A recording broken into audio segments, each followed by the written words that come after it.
alive. We are alive. We are alive. We are back at it again with another episode of Chop It Up Live with me, your host, Davey from the 80s, and my guest, Rashad. How's it going, man? Hey, still black and living, man. Same shit, different toilet. You know how that go. Oh man, I already know. I can feel it. I live through it every day. Yeah, which is going to be our first damn topic. But okay. So first of all, did you watch the Super Bowl? Yes and no. Because I was outdoor dashing because that's like one of the busiest days for dashers like me. So I was dashing for like maybe I missed like the first hour of it. Well, I came in right when the halftime show was ending. Okay. So for the first thing I see when I walk in was Serena Williams doing the crip walk. I'm like, is that Serena Williams doing the crip walk? Yes, it was. Yeah, so I caught her from there. Dashing through the snow. I don't know. Once you said that, it made me think of freaking Friday Part 3. Dashing on these hoes. No, let's open sleigh. That shit funny. But yeah, so I watched the beginning of it, and then like once it hit the halftime, I watched the whole halftime show, and then I watched like 2 minutes after the half, and I saw that the Eagles were gonna fucking win. So I just was like, yeah, I'm not watching this. Because I was like, all right, let's see some fairy tale shit. But then once it was like he got sacked again, I was like, yeah, this ain't happening. Homie about to lose. So it is what it is. I accept this loss. I don't care. So does that debunk the whole? Because everybody in the mama was saying, man, this shit's rigged. This WWE is set up for Mahomes to win. That's how the NFL wants it. So the fact that the Eagles gave him an old fashioned Georgia ass whooping, does that debunk that theory of the NFL's rigged? I don't think. Look, here's the thing. I don't think there's like some NWO in a sports league where it's a bunch of like white people at a round table. And like, how are we going to set this up to make the most money? Because if that's the case, like the NBA would have been figured out. Like whatever it is they doing right now ain't working. But I really don't. I think that there might be favoritism from like the officiating staff, like because you already know these people put bets in. So if they put bets in and shit like that, they probably just making some bullshit. Because at the beginning they was doing some bullshit ass calls. Like it was like there was like a holding call at the beginning, and they were just questionable. I'm like, dude, why are you doing that? Just let them play. But so I wanted to get into the halftime performance because the biggest thing is that there was a lot of criticism about the halftime performance. I noticed that after the performance, you just see a whole lot of people saying like, this is the worst fucking halftime show in the history of Super Bowl. And I'm like, I'm pretty sure if I go down a laundry list of some of the guests at the Super Bowl, I can find a worse halftime show. I'm pretty damn certain. Right. But this was the first like official like hip hop performance at a Super Bowl. I mean, we could take the Dr. Dre one that happened a couple years ago. That shit was fire though. And when we're looking at have you watched it like in its entirety, like after the fact? No, I haven't, but from what I've seen, I enjoyed it, man. I think the criticism is I think the shit was just too black. You know what I'm saying? I think if something's too black, it's just gonna not so much go over people's head, but it just makes certain people feel uncomfortable. You know what I'm saying? Like you have safe rappers, and then you have rappers that speak real shit, and that makes people uncomfortable. And I think Kendrick's one of those people where he spits some real shit and it's just too real for certain people to handle. But then you have a safe rapper like say Snoop, even though he curses, white people love Snoop, old white ladies love Snoop, everybody loves Snoop, Yeah. But Kendrick is a different beast. Yeah, or a Travis Scott, you know what I'm saying? So Kendrick is just too real, man. I think that's what the problem was. Yeah, it's funny because I mean every performance that Kendrick has had in front of like a studio audience, it's always been something like with a message behind it, Like I remember he did on one of the shows, he did like the Untitled Unmastered or whatever, Unleashed Unmastered series. He did those songs, and those were basically the songs that didn't make it on the To Pimp a Butterfly. And I was like, this dude basically used throwaway songs on a national TV thing and did the songs. I thought that was pretty cool. But anyway, so a lot of people were mad because they were like, yo, the set list for this one sucks. Like they're like, oh, it ain't that good. Like he could have did money trees, he could have did swimming pools, he could have did all these other things, and like he didn't do it. So they were really upset at the set list. But when you really think about it, I heard somebody break this down, and it's not my idea, so I'm not going to take credit for it. Okay. Kendrick performs songs that he released on his label, because obviously whatever songs that you perform, right, you're going to see some sort of streaming increase on all streaming platforms. So you want the increase in songs to go, that money to go directly to you. You don't want that piece of the pie cut up, because if he does songs from his albums released through Top Dog Entertainment, then Top Dog gets a piece of that. His old label gets a piece of that. Then he gets a piece of that. His piece is much smaller. But since he's doing stuff from his own label, now he gets a bigger piece of the pie. So I think that makes a lot of sense. That makes a lot of sense. Yeah, that's good business. It's smart. It's a logical thing to do. So but a lot of people are like, oh, it's boring, you know. But here's the thing, like, I don't think it's not boring. It's just the fact that the West Coast sound isn't appealing to everybody. This is me as a Cali dude. The West Coast sound ain't appealing to everybody. Everybody don't like the West Coast sound. Everybody don't like the West Coast bounce. People don't like G-Funk. Like, where did you grow up at? New York, Long Island. New York. It's a perfect example. Do you like, as a New Yorker, do you like the West Coast sound? Fuck yeah. Oh, you do? Oh, damn. Yeah, listen, I bought the Chronic. You know, I took my allowance money and I bought the Chronic. When Doggy Style came out, I bumped that shit all summer. You know what I'm saying? But at the same time, though, I'm the minority, because most cats in my neighborhood didn't like the West Coast. So especially when the West Coast, East Coast shit started, you know, you got clowned. Like, so if you came to school listening to Warren G or Snoop, you got clowned. You know what I'm saying? Like, if you wasn't listening to Big L, Big or Wu-Tang, or, you know what I'm saying, what was Biggie's group? Junior Mafia. Junior Mafia, you know, stuff like, if you wasn't listening to that stuff, you got clowned. Yeah. So if I came to school with "Today was a good day," man, get that shit out of here, man. Nobody want that West Coast shit. But I was a West Coast fan. Wasn't that album produced by like a East Coast production team? What's that? The Ice Cube's first. Chuck D. Yeah, Chuck D. Yeah, Chuck D produced his first shit. Yeah. Yeah, he had an East Coast production team behind that. So it's like, it's kind of, I thought that was pretty interesting. But yeah, like, see, but that's the thing though, like, the West Coast sound isn't appealing to everybody's ears. Right. And and GNX is a fucking homage to the West Coast. It feels like freaking Draco the Ruler, you know, it feels like you get some of that Bay Area type stuff on certain songs. So, you know, it's a very West Coast album, and I know it wouldn't resonate with some people. And then you also got to think about the audience of the Super Bowl. The Super Bowl audience is usually like, you know, it's an older white male, older white female audience.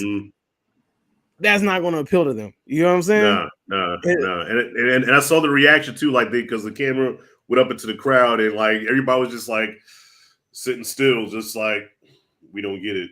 Yeah, exactly. But then so it's like it was one of those situations. But I think if you would have played like his more predominant hits, then yeah, he might have got more of a movement. Because I mean, once he played the Drake disc, people went crazy. Yeah. So I mean, you know, once he played that, like, not like us, like, you know, that's a universal. It feels like a worldwide known song. Like, everybody knows that damn song. You know, yeah, so that was for me, it was turn the TV off. Like, I don't listen to a lot of hip hop nowadays, but man, when I hear turn the TV off, man, I be wanting to fight. Which part though? The first part or the second part? That's the second part. The second part. Mustard. Yeah. Me and my son, we in the car, like, just headbanging and shit, like, yeah. No, that's a good. See, I like the second part of the song. The first part is all right. Yeah. But then, like, I like that second part better. That's just me though. But yeah, facts. So let's get to the actual nitty-gritty topic. Okay. So Kid Rock was recently on Bill Maher, which honestly, Bill Maher pisses me off low key, but that's a conversation for another day.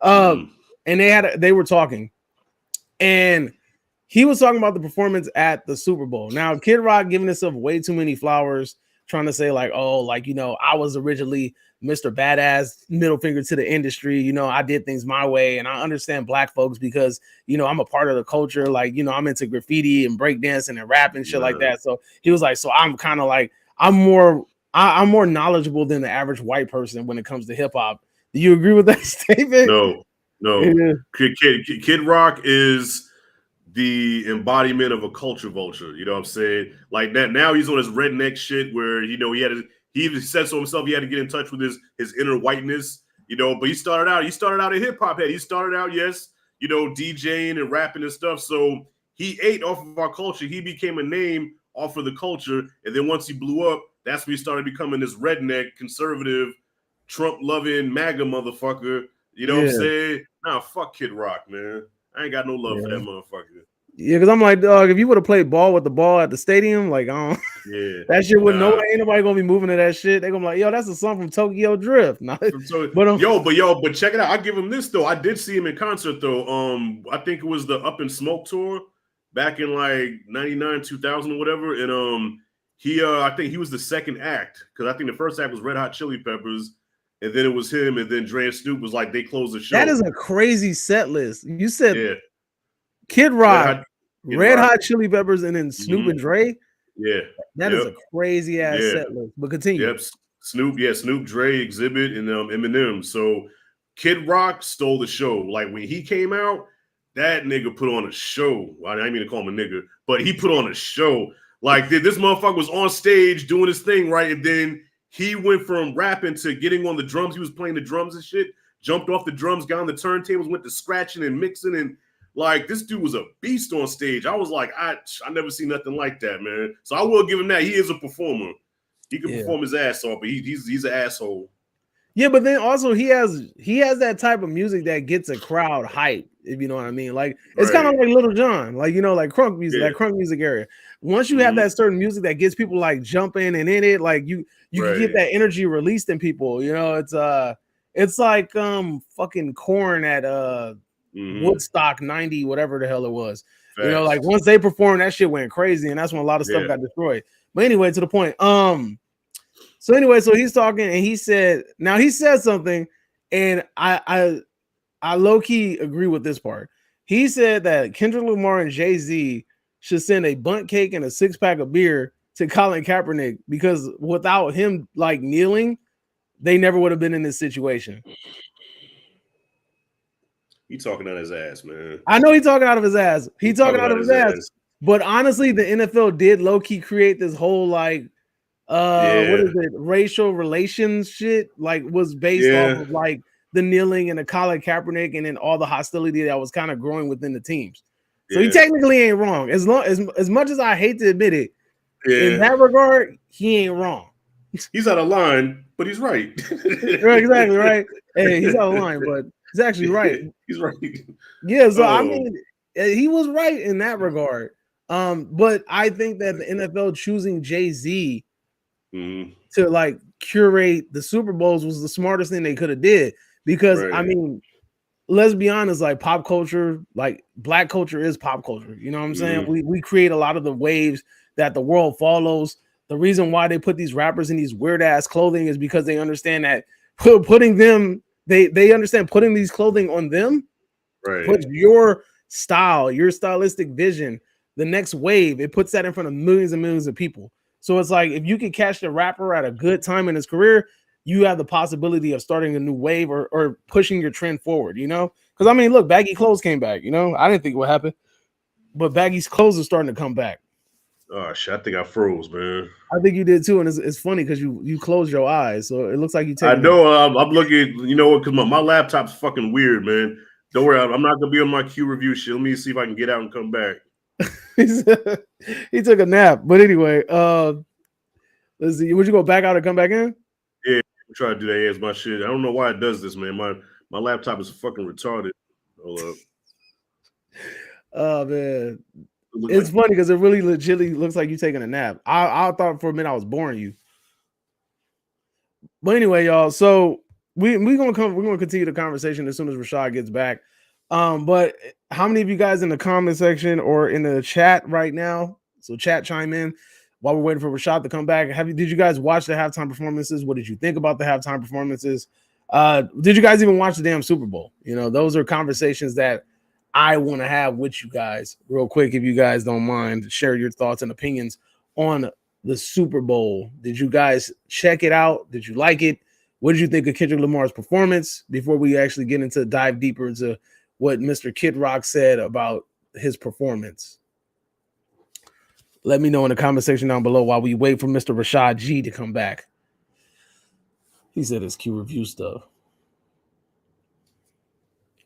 Because personally, so let's go ahead and look at some comments while we waited for him to come back.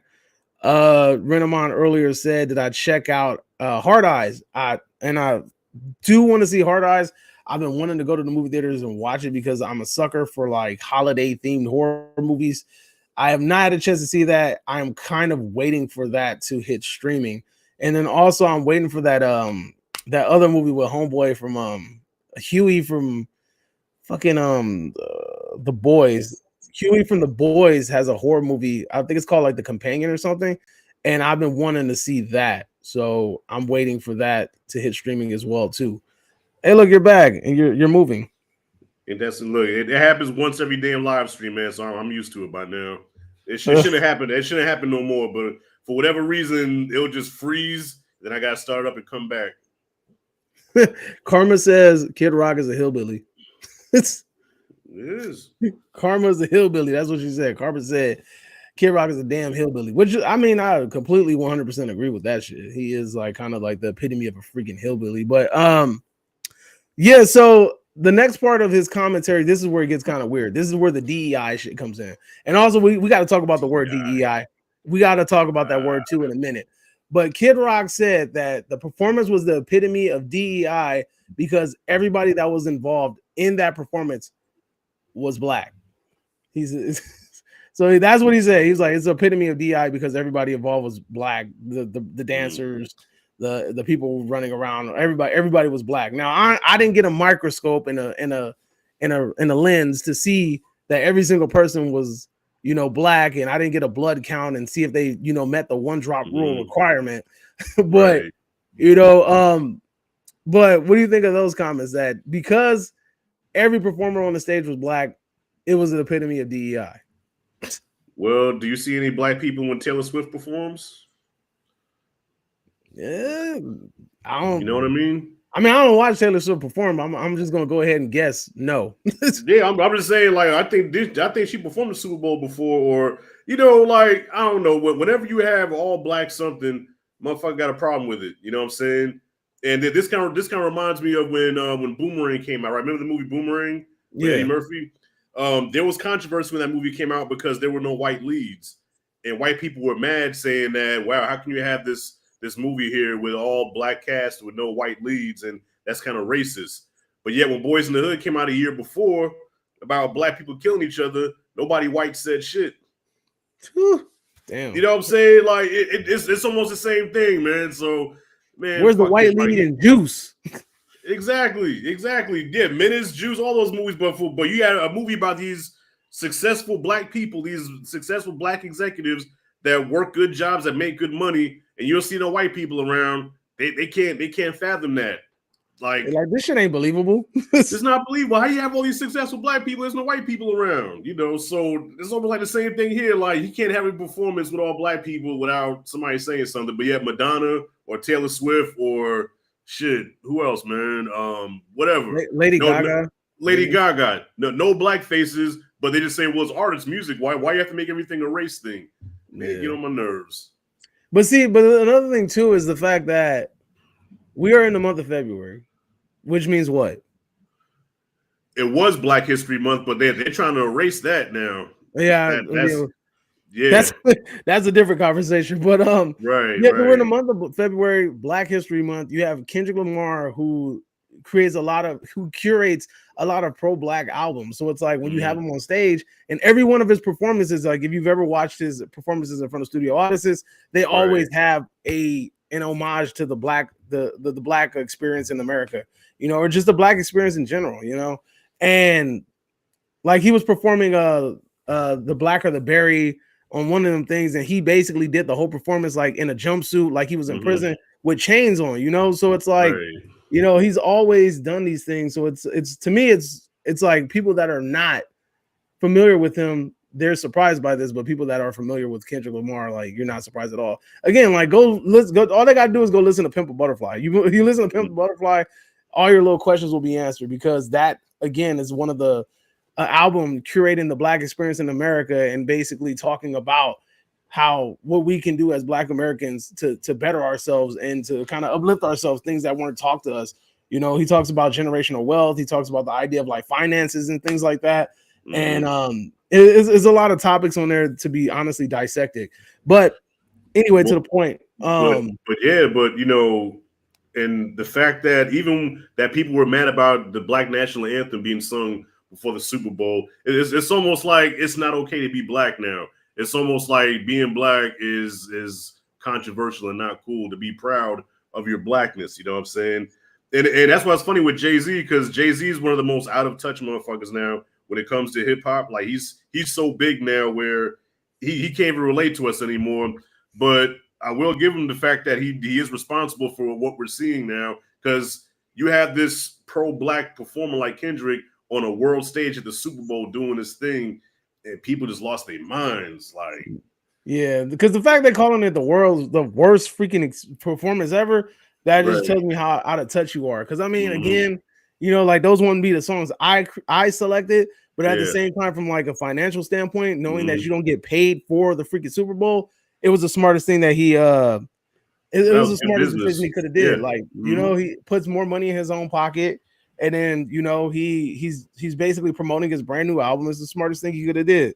Right. And the fact he doubled down on the Drake stuff too. I thought that was funny. Like even having Serena come out, because I didn't know that Serena and Drake used to date. So, yeah, Drake dissed her dude on the song. Yeah. So I thought that was funny that, you know, even after Drake came with the whole cease and desist, Kendrick doubled down on that shit on the national stage, man. Bro, when he looked into the camera and said, "Say Drake," I was like, "Oh." I was like, "Dude, you funny, man." Like he was ballsy for that shit. That shit was hella ballsy. Right. But yeah. So real quick, let's just touch on this real quick. Right. The term DEI. We was talking about it earlier before this. I personally think that it's become the new woke. It's being overused. It's becoming it's become like a political word. You know, it's gonna and to me, it's like if something don't go the way, it's gonna be like, oh, there must be a DEI thing. You know, and we heard the freaking president try to use that recently with the plane crashings. You know, and I was like, dude, like there's literally no correlation between the two, or you have no evidence that suggests that this was some unqualified pilot flying a plane or whatever, where the helicopter and the plane collided. You know, so what do you think about the word DEI? Yeah, I agree. It's overused, and I think people don't even know what DEI is using that just because Trump and the rest of the right wingers are using it. So I mean, because originally the whole DEI thing started because black people couldn't get jobs. You know, the whole thing, like back in the day, you would not get a job just because you were black. So they put a law in effect and they changed that where, you know, no, you're not gonna not hire this person because of the color of their skin. So we did benefit from that. But then all of a sudden it got flipped on us where, oh, well, the only reason why he got hired is because he was black and there's a more qualified person.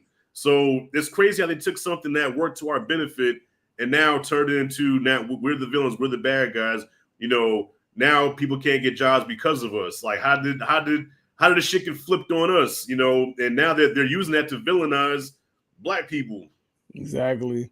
It's become it's another word that became weaponized. Like it's just like the word woke. Perfect. Yeah.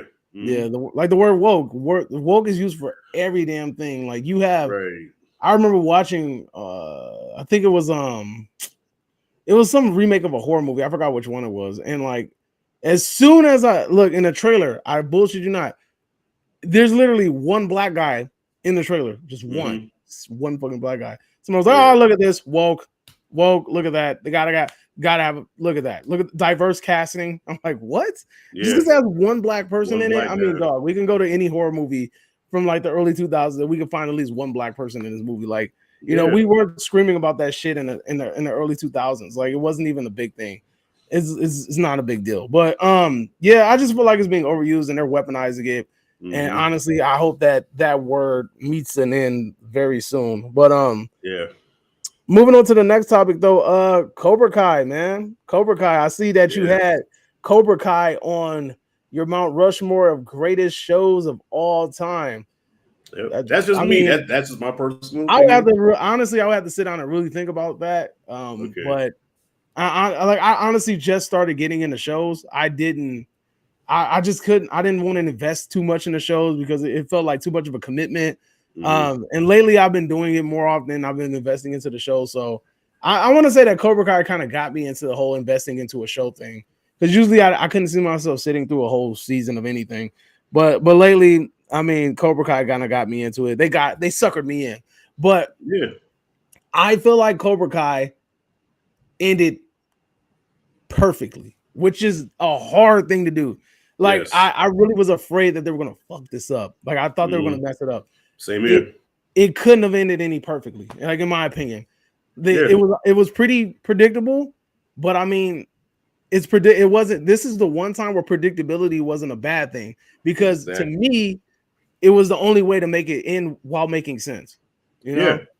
Yeah. It was predictable in a good way, because everything that happened and played out is kind of what you wanted. So if I were to sit down and write this show and how I wanted to end, that's exactly what they did. So that they gave me everything that I wanted, you know, with a nice bow on top. You know, only thing I wish they would have did. Only thing I wish they would have did is, because all the continuous Rocky references, I wish we could have had the last scene with Daniel and Johnny walking on the mat, talking smack to each other, right? And have that final scene where they're circling each other, you know, oh, you're looking good, Stein. I taught you well. Yeah, I think you taught me too good, you know. Rocky 3, and then right when they go for the kick or the punch, freeze it. Oh, that would have been nice. That'd have been dope. That would have been nice. That would have been real nice. But instead, we got them eating. Yeah, killing flies and shit. Right? That was pretty funny, though. I can't even lie. But yeah. The reason why I like the way that the show ended the most is because I felt like the essence of Cobra Kai was lost. It was lost in the sauce. This show originally started off as like a Johnny redemption, a point of view from Johnny's eyes, and then we kind of deviated from that to like, okay, we're going to split the PO, we're going to split it, the interest, and then it became like one of those things where it started to feel like it only focused on a lot of Daniel's problems and kind of like Daniel working through his problems. And it's like, well, Daniel kind of has everything working right for him. In order to make it make sense with him, you have to create problems, while Johnny has problems that are still not being addressed, that he still hasn't been that he's been actively working through, but yet we've never seen like that final like atonement, you know. And we were given that finally at the end of this season. And it's funny because I feel like they listened to the fans when everybody was like, yo, I'm tired of this fucking Miyagi killing somebody, woe is me bullshit that fucking Daniel's doing, because they moved on from that story quick as hell. I don't know if you noticed it, but he moved the fuck on quick. They was like, oh, okay, we're gonna give him a dream, and we're gonna give him a Miyagi in a bad wig, and we're gonna make this work. Yo, that stunt double for Miyagi in that wig was terrible, bro. I'm sorry, that shit was. Well, look, that's a callback to. I think they did that purposely, because that's a callback from the older movies. If you go back and watch Karate Kid 1, 2, and 3, same thing, man. You can clearly see it was a stunt guy with the wig on, especially in 3 when he fought Terry Silver in the dojo. That was so blatant, like, dog. That looks nothing like Pat Morita. So what you're saying is it's Michael Jordan's mom dunking the ball. Basically, yeah. Well, and that's the beauty of the show also, Chop, is that it's self-aware. It knows what it is. And I think that's why people would be afraid to put this on their Mount Rushmore, just because of how cheesy the show can be, how sometimes the writing can seem a little elementary. You know what I'm saying? Where it's not, you know, it's not like a Breaking Bad. It's not, you know, these top tier shows with this intelligent writing. It's 80s cheese karate soap opera. Hey, but hold up. But I will say this: out of this whole fucking season, there's 2 moments that got me. Okay, Tori when she was fighting after her mom died. Yeah, and freaking and Johnny and freaking and Kreese having that freaking that talk. Honestly, I didn't think that Johnny could cry on cue like that. I was so skeptical about that shit. I honestly believed him when he was saying that shit. I was like, yo, he can actually act. I was like, damn, I thought he was. I ain't gonna lie, I didn't think he had it in him. But when he cried, I honestly believed him, bro. I was like, oh shit. Yo, even Martin Cove, the actor that played Kreese, like you could see his facial expression, like, holy shit, like this guy's like he's phoning it in. He's killing it. Like his reaction was like this is some acting right now. And Chop, I'll be honest, man. You know, I don't know if you know this about me, but a lot of my subscribers know this about me, man. I'm a sensitive nigga, man. I will cry. I don't give a damn. Call me soft, whatever. I'm watching this shit with my kids, right? And when that scene happened, your son like, Daddy, are you crying? Let me tell you something. I had tears coming down, bro. I had my glasses on, right? So I got his attention because I took my glasses off. I went to wipe my eyes, and he looked at me. He says, and then he gets up and he gets in my face. He was like, "You really crying?" I said, "Yeah, man. Get out, get away from me. Damn, I can't cry in peace." Wait, so he's like, "Dad, you good?" I said, "I'm good, man. Just let me have my moment." Hey, well, yeah, man. Like, man, you real light skinned. Yeah, look, I'm a crier. I ain't gonna lie, man. I watched that scene a couple of times. Each time I watched it, one time I was even half drunk and water bag. I'm a water bag, bro. I'm a water bag. I can't help it. He turned into Drake. He was like, he turned into Drake. But yeah. No, but hey, but I ain't gonna lie though. That shit was a tearjerker moment. I was over here. I was fighting it. I was holding him back. I was like, don't hold it back, man. Let it out. Back. Nah, man. Real men can cry. It's okay. Man. Gangsters don't cry. Shit. Nah, but men cry, women cry, doves cry. We all cry, man. It's okay. Tupac don't cry. No, I'm just playing. Shit, Tupac. This nigga scared. But seriously though, that shit got me. I was like, damn, that was like one. I did not. That shit came out of left field, and I think that's what made it 10 times more emotional. Mm-hmm. I was like, oh my god, like I didn't think that bro could phone this in like that. Like, he tugging at me right now. Like, good lord, but and he needed that, man. He needed that because, like you said, for 35 years.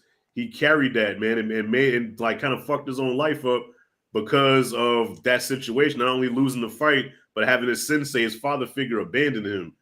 So to let all that out at that moment, you know what I'm saying? Like he needed that shit. Yeah. You know what I mean? But that was a good way. And then fucking Kreese is going suicide bomber and killing himself and pick out silver and shit. That shit was funny. When bro was reaching for that cigar, he was like, God, he was like, why did I have so much of the cigar?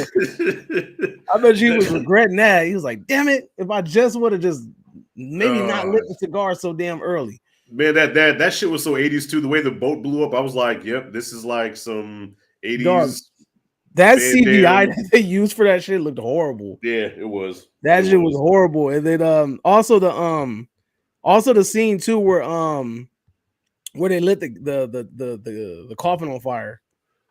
Oh, it's about Quan? Yeah. That was like that shit. I was like, oh come on, y'all could have actually lit a casket on fire. Like I don't think it would have killed you to actually buy a casket and just light it on fire. Like you had to use CGI fire. I was like, all right, for sure.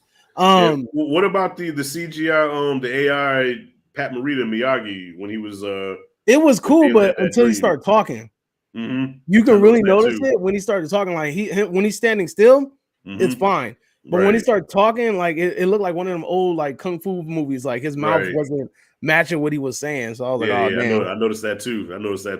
Yeah, but no, I mean it was honestly, as cool as the dream sequence was, it was super fucking unnecessary. I disagree. Why? It was necessary because that was like an epiphany moment for Daniel to realize that he didn't have to fight in the Sakai Takai, you know, because Mr. Miyagi, he was always against tournaments. You know, if you go back and watch those old movies, you know, he coached Daniel in that first movie just so we could stand up to the bullies. So like he said, so now I don't have to fight because these bullies know I'll stand up to them. But then the third movie when Daniel wanted to defend his title, Miyagi was like, hell no, I'm not training you for that. Like, that's not what I trained you to do karate for, not for tournaments or titles. But, you know, our karate is supposed to mean something, you know. So Miyagi was never about that. So he had to have that epiphany, that dream to show, like, no, this is what Miyagi-Do is. This is what Cobra Kai is, you know what I'm saying? This is not what we're about. So that's why when Sam was like, I'm not fighting, he was like, okay, that's cool. That's what Miyagi-Do is all about. Okay. You know what I mean? They didn't ever talk about why he entered the Sakai Takai, right? Nah. Yeah, we did. They didn't, because Dan was like, you know, how you didn't tell me that you killed somebody that you fought the Sakai Takai, and Miyagi just kind of looked down like, Daniel-san, the answer is where it always is. Right he ignored that shit. He ignored that shit. He was like, you fought in the Sakai Takai, you killed somebody. He's like, ninja. Answer right here, Daniel-san. Answer right here. Nah, he was like, ninja, vanish. from Ninja Turtles and shit. Yeah. I'm out of here, bro. Well, so that was fitting that, and you know, so and then the fact that Daniel became Johnny Sensei and put on the Cobra Kai gi. That was cool. You know what I'm saying? That was like a full circle moment. Yeah, because Daniel was a part of Cobra Kai at one point, So it made sense. But yeah. Now Tori, I was happy for Tori and Rob. Like I really was like, like I know y'all ain't gonna do shit with y'all lives, so y'all need some kind of happy ending. Like y'all ain't college bound or anything. They was over here telling Rob like you about that you have to pick up a trade, homie. Like we're gonna have to paint a building or something. But bro gonna be like wax on, wax off, like they for a whole lifetime. But I think that they came out the best because, like I said, this is my video. I'm like, man, fuck college. You know what I'm saying? Like, dog, you can really get like paid to like be in tournaments and break boards and shit and pose. I would do it. You know what I'm saying? Man, I told my daughter, like, look, if you get an opportunity to make millions of dollars, I said, man, fuck a degree. Don't go to college. But you gotta tell. But look, as long as you look, the one thing I do tell kids though, this YouTube shit is an anomaly. So you need to understand that like you're not a Mr. There's a fucking slim chance that you're gonna be the next Mr. Beast. There's a slim chance you're gonna be the next Kai Cenat. You know what I'm saying? I was like, so you really gotta have plans, plan A, plan B, plan C, all across the board. Like you can't just be sitting there just banking on one thing. Like, you know, you gotta have this mapped out. But the homie Axel, Karate Drago. Yeah, I really was like, I need you to at least sock this dude once. Sensei Wolf, boom bop his ass at least one good time. That's all I need from you, just once. And he was like, nah, because he was slapping the shit out of him. He slapped him in front of everybody. Everybody watching him, he just get punked and shit. And I'm just like, yo, like, and nobody gonna step in and say anything. Like, I know y'all just watched this man just pimp slap the shit out of him. Yeah. Well, yeah, I think Axel also knew he wasn't ready for Wolf yet, man. Like you know, like Axel's a strong dude, but you gotta remember he's still a kid. His grown man strength ain't kick in yet. So you know, it'd have been one of them situations where you think you're ready for your dad, and your dad got to show you how strong he is. You know what I'm saying? You're like, okay, wait, I'm bigger than my dad now. I think I can take him, and then your dad will humble you quick. Nah, Sensei Wolf was out here giving people that Hadouken. He was yeah. It kind of reminded me of Liu Kang in Mortal Kombat 1, the movie where he fucking hit Shang Tsung like that, and the little fireball came out. Yeah. Well, yeah, because he was the Mortal Kombat that came out a few years ago, right? Wasn't he one of the main people in Mortal Kombat? He was somebody. But here's the thing, though. I've been trying my hardest to get into that Mortal Kombat 2 screener. They are not letting your boy in. I don't know. For real. I don't know. They're not doing it, and it's crazy because it's not happening. I don't know what it's because it's through this one company, and it's a company the company is a little bullshit because like if you turn down a screener, like let's say you sign up for one and then something comes up and you can't do it, they kind of blacklist your ass, bro. They start not approving you less. So I've been trying for since last year because I had an opportunity to see it. I've been trying since last year in like January to get into the screener. Like it's been a whole year and I've had like 3 or 4 opportunities to try to see it. And each time it was like, nah, like they never approved. They never approved my shit. So, but I already kind of have an idea what's in this movie. I have my sources that have seen this movie and I've done my research and due diligence to see it. So if you guys are interested, I have a leaked plot as a video somewhere on my YouTube channel. You just have to dig for it. But it's not gonna be like Annihilation, is it? Nah, but I will say that do you care about spoilers? Nah, it's Mortal Kombat. I don't give a shit about spoilers. Okay, you saw the first one, right? Yes, the first one, yeah. Yeah, so apparently since everybody hated Cole, that main guy, apparently Cole, that's who he played. Louis Teddy played Cole, yeah. Oh, well, he about to fucking die, bro. Apparently he dies in the first 15 minutes. Really? Yeah, they kill him off. I heard they kill him off quick. That's what I heard. Okay. I ain't mad at that. They excommunicated him quick. But then word around the campfire, they say Liu Kang dies too. I'm like, what the hell? Like, who the fuck? Who we following? But anyway, hopefully somebody. they need something. But honestly, again, back to Cobra Kai. I think that this is the best way they could have ended it. It would have been cool to see what's her name from the next Karate Kid. What's her fucking name? Oh, Hilary Swank. Hilary Swank would have been a cool little cameo, but maybe we'll see her in Karate Kid Legends.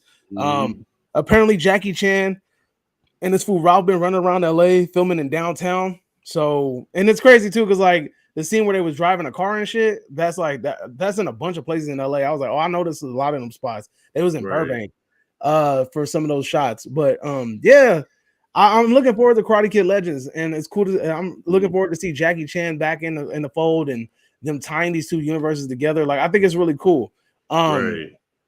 Which brings me kind of like to the next topic. Have you heard about the Scream 7 casting? No, I haven't. You haven't? All right. So apparently they're bringing back a lot of characters. Honestly, there's some that I don't give a fuck about, but there's one character that I do give a fuck about. So apparently, Stu's set to return.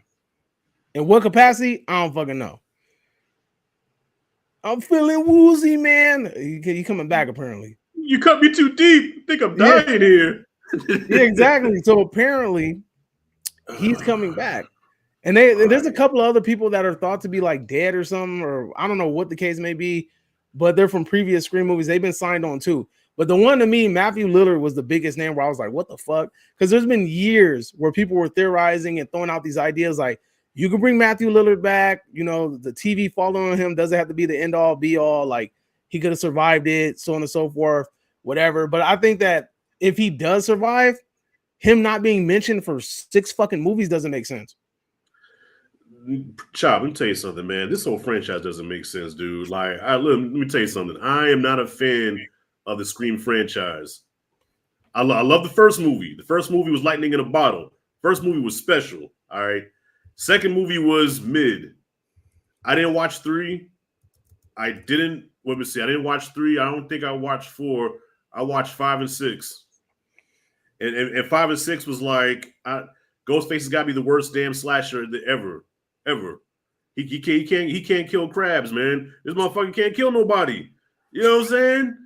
And the whole thing with and the whole thing with Billy Loomis coming back is like a force ghost and shit. Look, they try to de-age him, but he still looked old, and his daughter being, I'm like, dude, what are they doing with this franchise, man? I'm not gonna lie, I don't like that. I never really liked that whole like. I like, okay, if her being his daughter was one thing. Yeah. The constant force ghost thing, like you're saying, that's the thing that gets me. Yeah. Maybe if it was like a voice in her head or something, and like something like that. Because I mean, then you're starting to allude to the fact that maybe this family has like a history of like psychosis. You get what I'm saying? And I think that if that's the case, they should kind of like nudge in that direction a little bit more versus like, yo, you're being coached to be a killer by your dad's ghost. Like, like, well, and the question I want to ask is, okay, well, what's the end game? Like, what's the whole point of this franchise? Like, the original movie was a meta film about, okay, the effects that horror movies have on people. You know what I'm saying? How you can take your love for a horror movie and take it too far and become a killer yourself and copy what you see. Okay, I understand all that. But what's the whole point of this franchise, man? Like, it doesn't make sense. Like, what are we building up to? Like, what's what I'm trying to get to. Like, goal?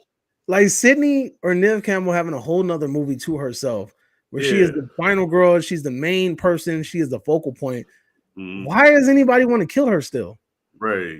Y'all are fucking adults now. This shit happened when they were like teenagers in high school.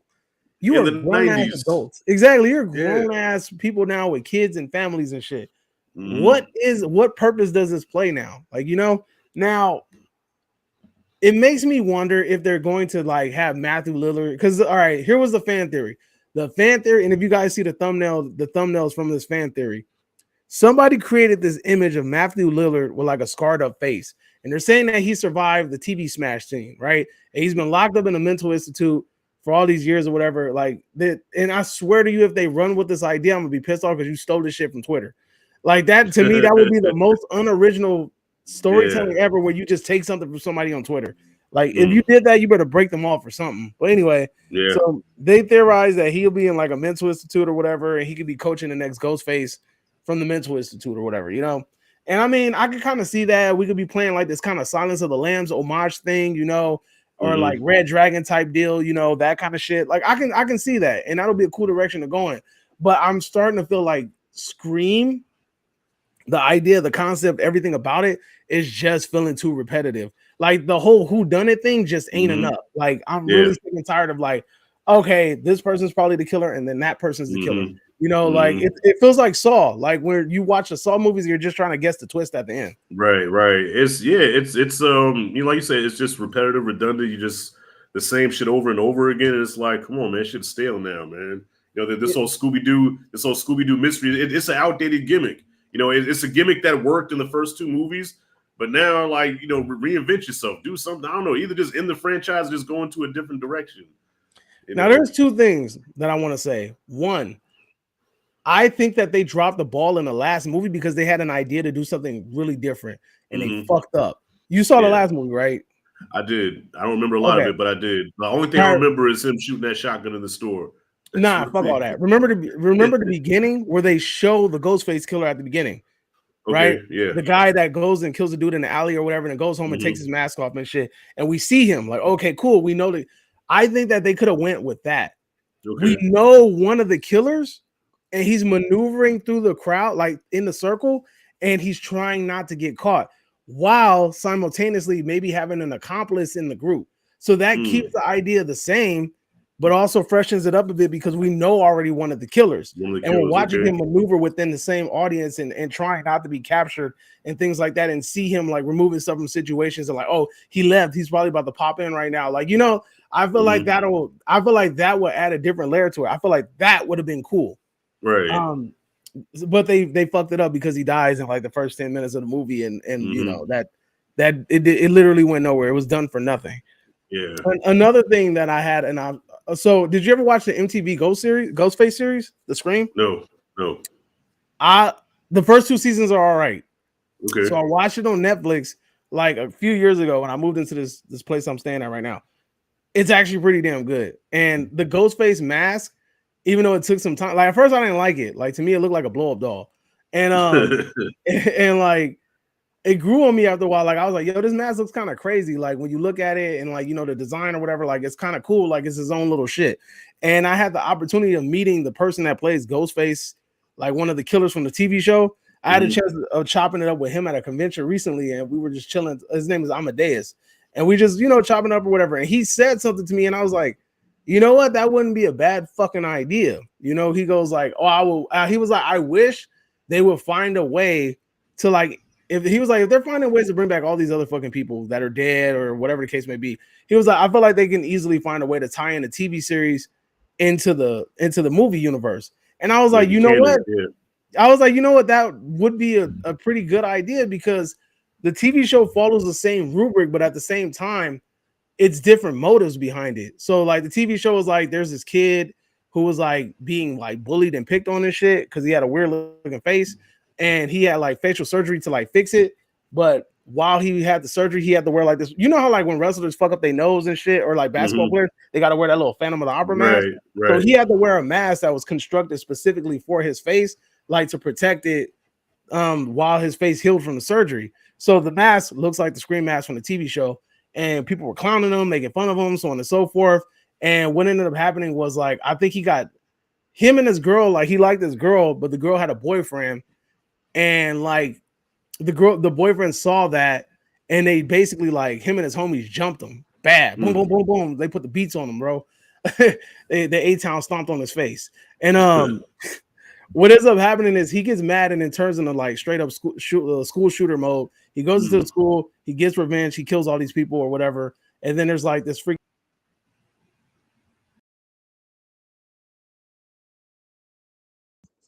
The hell? Oh shit! Hey, booted both of us. Damn, I don't know. It booted both of us. Hold on, let me make sure. Lord. Let me make sure that we can still hear ourselves. Hold up. Hold on, let me make sure. Let me make sure that we can still. Okay, yeah. I don't know. It kicked both of us, but we still rolling, so we good. Yeah, that was weird. I know, right? They was like, "Hey, man, don't be giving out no fucking ideas. Kick." That's what that was, bro. They was like, "Hell no, don't be throwing out them gems. Kick it out." Anyway, so basically, right, man, they be hating. But so long story short, there's killings that are happening. The killer's wearing the mask, and they're like, "Oh, they think it's homie from a long time ago," and then they're trying to figure it out. It's somebody else, but whatever the case may be. I want you to actually watch the show if you ever get bored, so I don't want to tell you too much. But I think that is pretty good. That sounds interesting. Yeah, it's different. It's like it's a whodunit, but it's more centered around revenge and less around like, because I mean, when you really think about it, dog, like the revenge motive in Scream 1 is stupid. Like, oh, your mom fucked my dad or whatever. So, you know, I wanted to kill her because I wanted to show the world that she was a whore or whatever. Right. I'm like, like, I mean, you could have thought that out better, but okay. Yeah, well, you know, you're dealing with 17-year-olds. You know, they don't make the best decisions in the world. Oh yeah, definitely. Yeah. But yeah. So I think it would be cool to add in, because imagine we have two Ghostface. You have the Ghostface from the TV show wearing that gear, and you have the other Ghostface and the original. And I think it'll be cool if like maybe these Ghostfaces aren't really like, you know, like they're not connected. They're not. They operate in the same universe, but at the same time they're not connected. So like to have them like maybe competing for kills or some shit. I think that'll be pretty interesting. Just do something different. I just need to do something different. Yeah, Scream Legends. I like it. Scream Legends instead of Karate Kid Legends. Scream Legends. Right. So another thing I wanted to just briefly touch on real quick. You're familiar with like old school horror movies and shit, right? Yeah. All right. How do you feel about? Are you familiar with Wolf Creek? No. You never seen Wolf Creek? The movie with the freaking. It's set in Australia and it's kind of based off a true event. This dude helps like this family that like basically it's like he sets up a situation so that these people get stranded somewhere, and then he basically like kind of like turns it into like a hunting ground. You know, like they're trying to escape and he's basically like trying to hunt them or whatever. It's like Crocodile Dundee, the horror version. Nah, I never seen that one.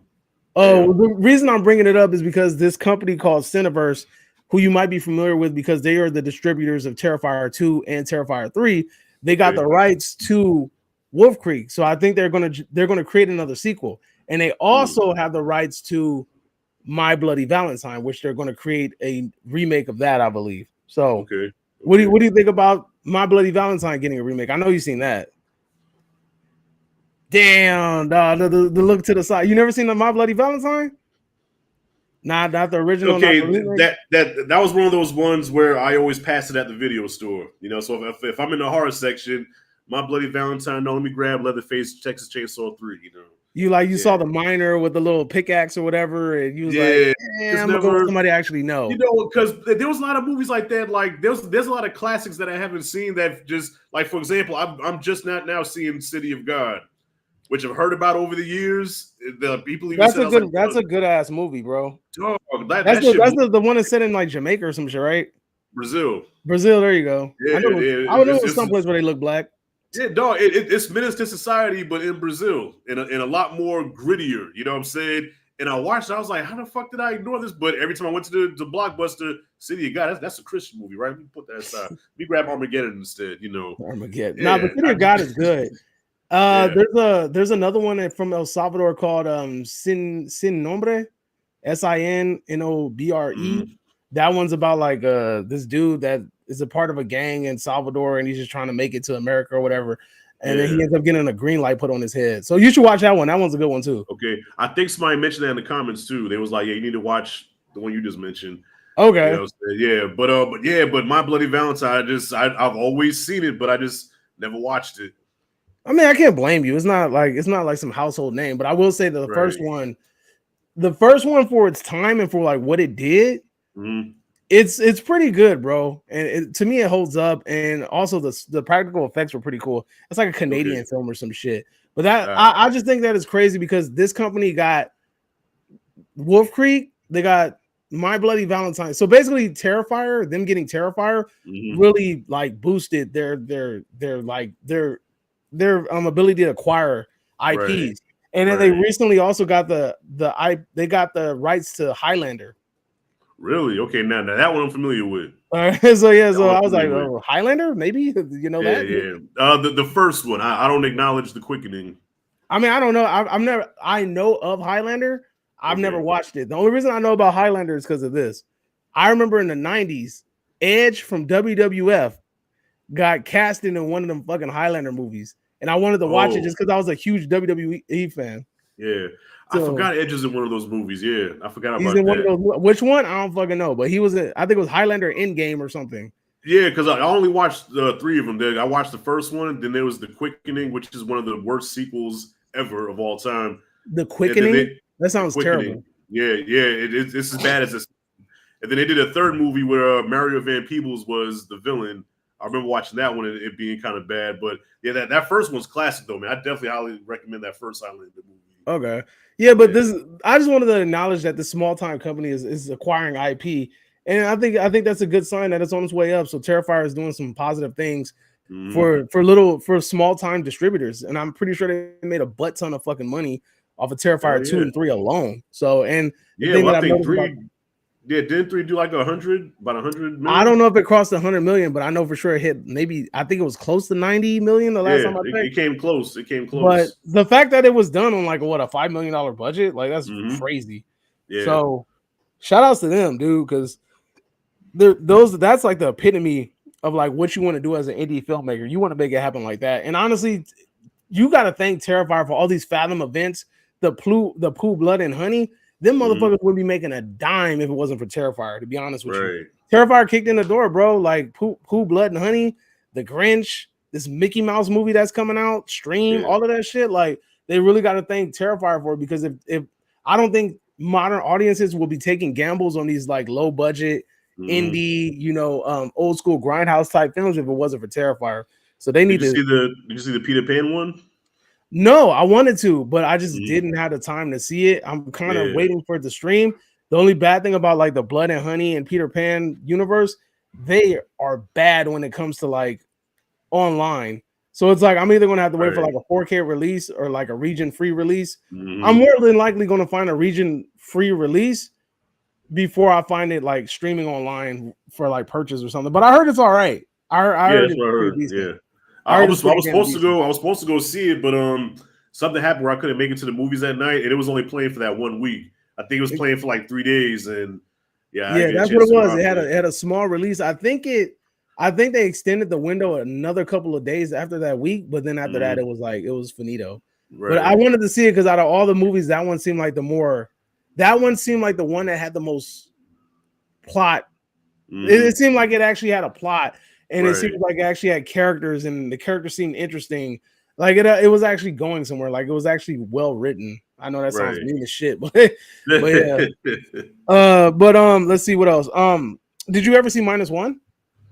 Godzilla -1. Oh yeah, of course. All right, so just to let you know, Godzilla -1, the sequel, is already like literally legitly up, because the thing is they announced that it was that the director was helmed to do another -1 movie, but he was going to set to do another Godzilla movie, but they didn't know if it was a sequel to -1. It has been officially confirmed that it is a sequel to -1, and he is getting a bigger budget. So that's amazing news. He did what he did with -1 with a small budget. I can only imagine what he's doing with a bigger budget. And also the same director was picked up by Warner Brothers, I believe, to direct his first English movie as well. Nice. Yeah, dog, that was like the biggest surprise of 2023? Yeah, that was my favorite movie of that year. Yeah, that was because I didn't expect. I'm like, okay, you know what to expect with a Godzilla movie, and I'm watching it. I'm like, I'm caring about these human characters. Like, I care about what's going to happen. You know what I mean? It wasn't just about Godzilla mass destruction, which they had a lot of that, but the whole story was like, I'm just sitting there like, is this a Godzilla movie? You like, this is a work of art. I'm like, America, get y'all shit together, man. Right? And I'm like, they did this with like a small budget, and it's like a super small Toho release. It wasn't even something big. And it's like, I got the chance to go to the American world premiere. So I saw the first screening of it in LA. The world premiere, it was first time being shown in the States. I got to go. Right. And I had a lot of things working against me for me not to like that movie. Because one, I'm about to tell you the conditions. We went super freaking early. We went at like 1 or 2 o'clock in the afternoon, and we was waiting in a long ass queue to like 5 p.m. Right. And then at 5 p.m. we're standing like on the side of the red carpet, and mind you, we're on our feet all day. It's starting to get really cold. I didn't bring a damn jacket, and it's like we're watching all the people like go down the aisle, and they're saying hi to everybody, and then they're telling us cheer for the people, cheer for the people, cheer for the people. So we're like, we're exerting all this fucking energy. And on top of that, they had the score from the movie being looped over and over and over and over again. So at one point, I'm sick of hearing this fucking score. And I'm just like, and I'm just tired of it. And I'm over it. And then not to mention, like at one point, we were geared to be the first group in because we were supposed to go into the big auditorium, auditorium with like all the actors and directors and shit. And then what ended up happening, they let the other group in first. And then they made us think like we wasn't going to get in. And I was like, you almost made us wait fucking 6 to 7 hours. And you about to tell us, oh, well, get the fuck out of here? Hell no. I was about to raise hell. But they let us in. But anyway, to the point. Even through all that, and I'm tired as a bitch at this point, that movie still was amazing, bro. I got goosebumps watching that movie. I felt for every single character in that movie. And this is the reason why I feel like, have you seen Train to Busan? No. Oh my God, bro. You got to watch Train to Busan. It's guys. The reason why I'm mentioning it is because Godzilla -1 is like the equivalent to that. That is the first zombie movie where I give a fuck about human characters. Train to Busan might be the best #1 zombie movie I've ever seen in my life. Oh, and shit. That's a bold statement. That's a bold ass statement, bro. Like, and I'm talking about like for real, like, because I know Night of the Living Dead is up there, and I'm always combating myself. Like, I think that Train to Busan might be a more better, well written movie than Night of the Living Dead. You know what I'm saying? You got Dawn of the Dead, Day of the Dead. 28 weeks later, 28 days later, 28, all that. So there's a lot of zombie movies out there, bro. And for me to be like, yo, this shit, this is that movie. Watch Train to Busan. I promise you won't regret it. Is it on Netflix? Because I think it's on Tubi, bro. You can watch it on Tubi. Because that's another one of those where I always like saw it, but I'm like, nah, I don't want to see that. Trust me, bro. You will not regret it. You gonna look, if you a big ass crybaby, thank me later. I'm a big ass water bag, man. Yeah, like nigga, you too big to be crying like that. I don't. You gonna be water bagging. You really gonna be water bagging. I'm actually looking it up now. Nah, Train. Yes, I believe him. I'm not mistaken. It's on Tubi, but that is single-handedly one of probably like the best fucking zombie movie I've ever seen in my life. Like all around, it's just a good ass fucking movie. Oh yeah, great action. Tubi. Yeah, see, and it's free, bro. You ain't got no excuses. But anyway, so -1 apparently getting a green light for the sequel. It's officially announced that it's a sequel. It's the only reason I'm bringing it up because it wasn't. He was stated to do another Godzilla movie. They didn't say if it was a sequel or not. I'm hyped about it because -1 was amazing. Yeah. And with a bigger budget and more money, he can only go up from there. Also, shout out to that man for getting a directing job at Warner Brothers for an English only movie because also the same thing happened with the director from Parasite. He's the director for Mickey 17. Oh, I didn't know that. Okay. Yeah. So the director for Parasite, you seen Parasite? Yeah, I seen Parasite, yeah. Amazing ass movie. That was my favorite movie that came out that year. That movie, that director, that's his first English movie that he's directing. So Mickey 17 is his directorial debut. So shout out to that man for that as well, too. That's what I've been wanting to see. I want to see more foreign directors get more light shed on them because, like, honestly, bro, I'm kind of getting tired of American storytelling. It's too cookie cutter. It is. Well, did you see this is a Brazilian movie that came out called I'm Still Here? And you ever heard of that one? Yeah, that's like the Star Wars right now of Brazil. Because my boy Anthony Perez, he reviews movies too. He reviewed the movie and his video got like over 100,000 views. And every single comment was from a Brazilian, So he hit me up. He was like, "Hey man, you want to do some good numbers? Review this movie." And so my video didn't do as good as his, but still I got like 5K in like a few days. What's it called? It's called I'm Still Here. Okay. Yeah, and it's actually it's a true story about it was a military dictatorship in Brazil back in the early 70s where they were just doing fucked up shit to Brazilian people for no reason. Like they would like literally come into your home and like take your kids or take your wife or whatever and just go off with them and torture them. You know what I'm saying? Like they had this whole regime thing going on. It came out last year. Late last year, yeah. It came out like November last year, yeah. Is it? Oh yeah, it's this Portuguese dub. They speak Portuguese in Brazil. Yeah, but it was released in the U.S. this year because I went to the theater to see it a couple weeks ago. It was a packed house too, by the way. All Brazilian people. Yeah. Yeah, so I had like so many people saying like, thank you for reviewing this movie. You know, this is some real stuff that happened, and because it was a true event, and it got me right here, man. You know, Water storytelling. Yeah, like you said, foreign storytelling just for some reason surpasses what we do over here. You know what I'm saying, bro? And that's the reason why, like, at one point, like, I find myself in moods where I watch foreign movies purposely.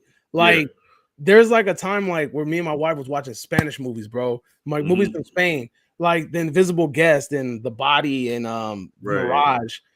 Two of those movies are on Netflix, by the way. Amazing freaking movies, way different, great storytelling. The Mirage. Have you seen Donnie Darko? No. Oh, never mind.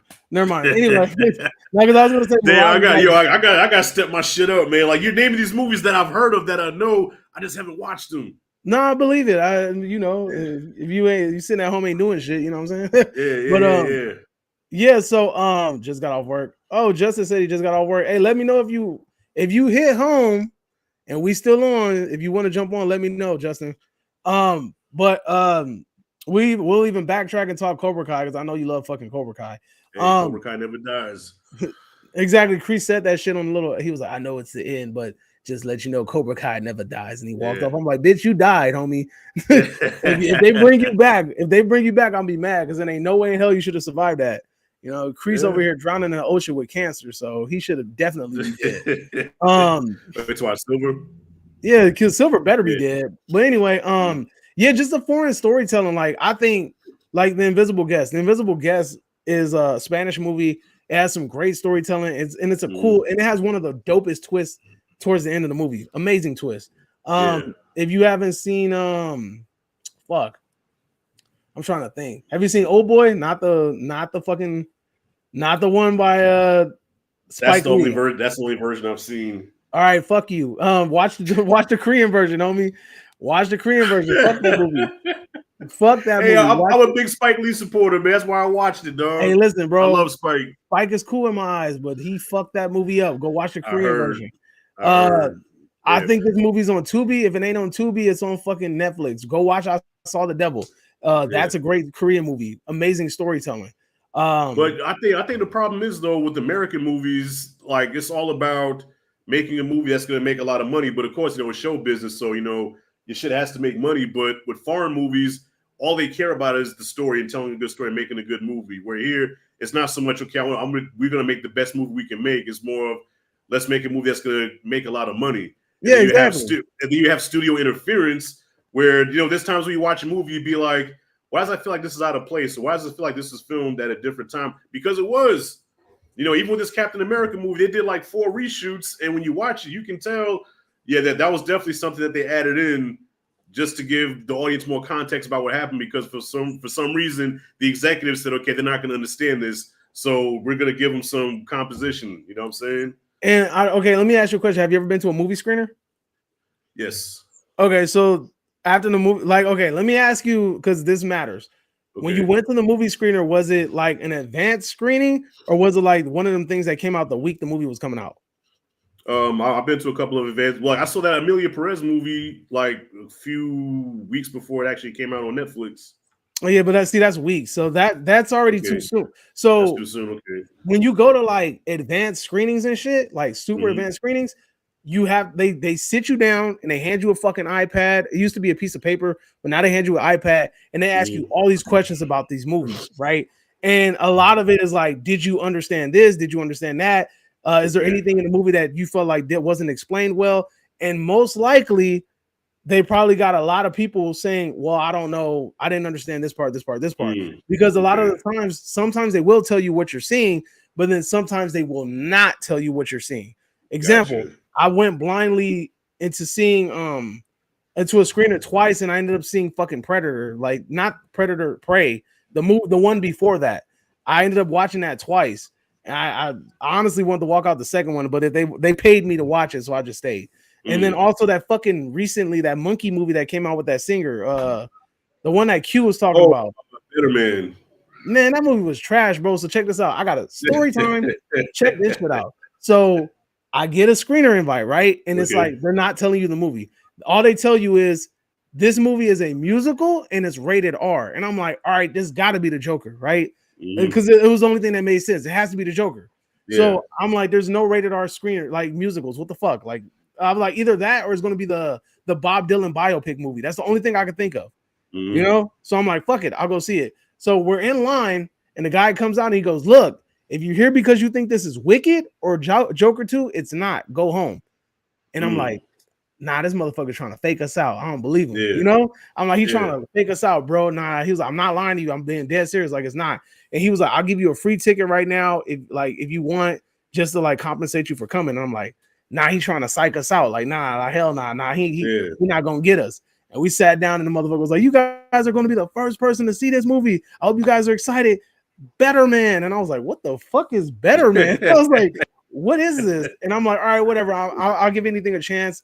We got paid. Me and my wife basically got paid like $20 each, so we made $40 watching the movie. I'm like, fuck it, whatever. Like, we getting paid to watch this movie. It's not a bad deal. Down, watched it. Shit was trash. But and the whole time I'm wondering, I'm like, why the whole time, bro? I'm like, why is this motherfucker a monkey? Like, I don't understand why he's a monkey. Like, why is he a monkey? Like, I don't get it. And that was one of the questions. Did you understand why he was a monkey in the movie? I'm like, no, actually, that was my biggest question. Why is he a monkey? You know, and I heard people say it too. Why was he a monkey? I still don't get why he's a monkey, you know, and that's one of those things. When you go to super early screeners, they want that type of feedback. So there's a chance that people went in blindly and they're not MCU fans, right? Okay. And they probably asked them, did you understand this part? And they were like, nah, like, I didn't understand. How long are we going to be on? We still got we got the Captain America topic and a 50 Cent topic, and then we might wrap it up. So it just depends, Justin, on how long we could talk. I mean, me and Rashad, we could talk. That's one thing that we have learned about ourselves. We can kind of keep it going. Oh yeah. But if you make it home, Justin, and you're able to plug your shit in and you got a minute, just let me know and we'll make it happen. But just let me know when you plug your shit in so I don't be like, all right, let's wrap it up.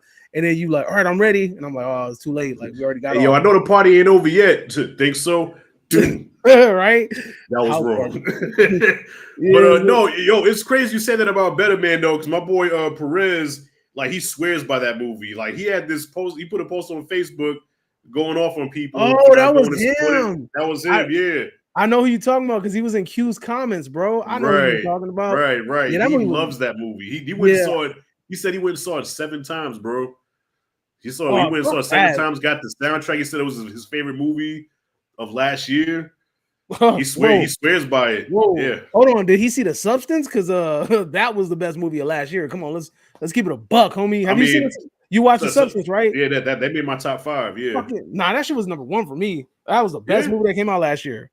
Oh, well, my personal favorite was Deadpool Wolverine. I mean, I have my gripes with that movie, but I mean, it's not perfect. I just, it's just so likable though, man. It's just from an entertainment standpoint, I completely understand the pick. I get it, like, I completely get it.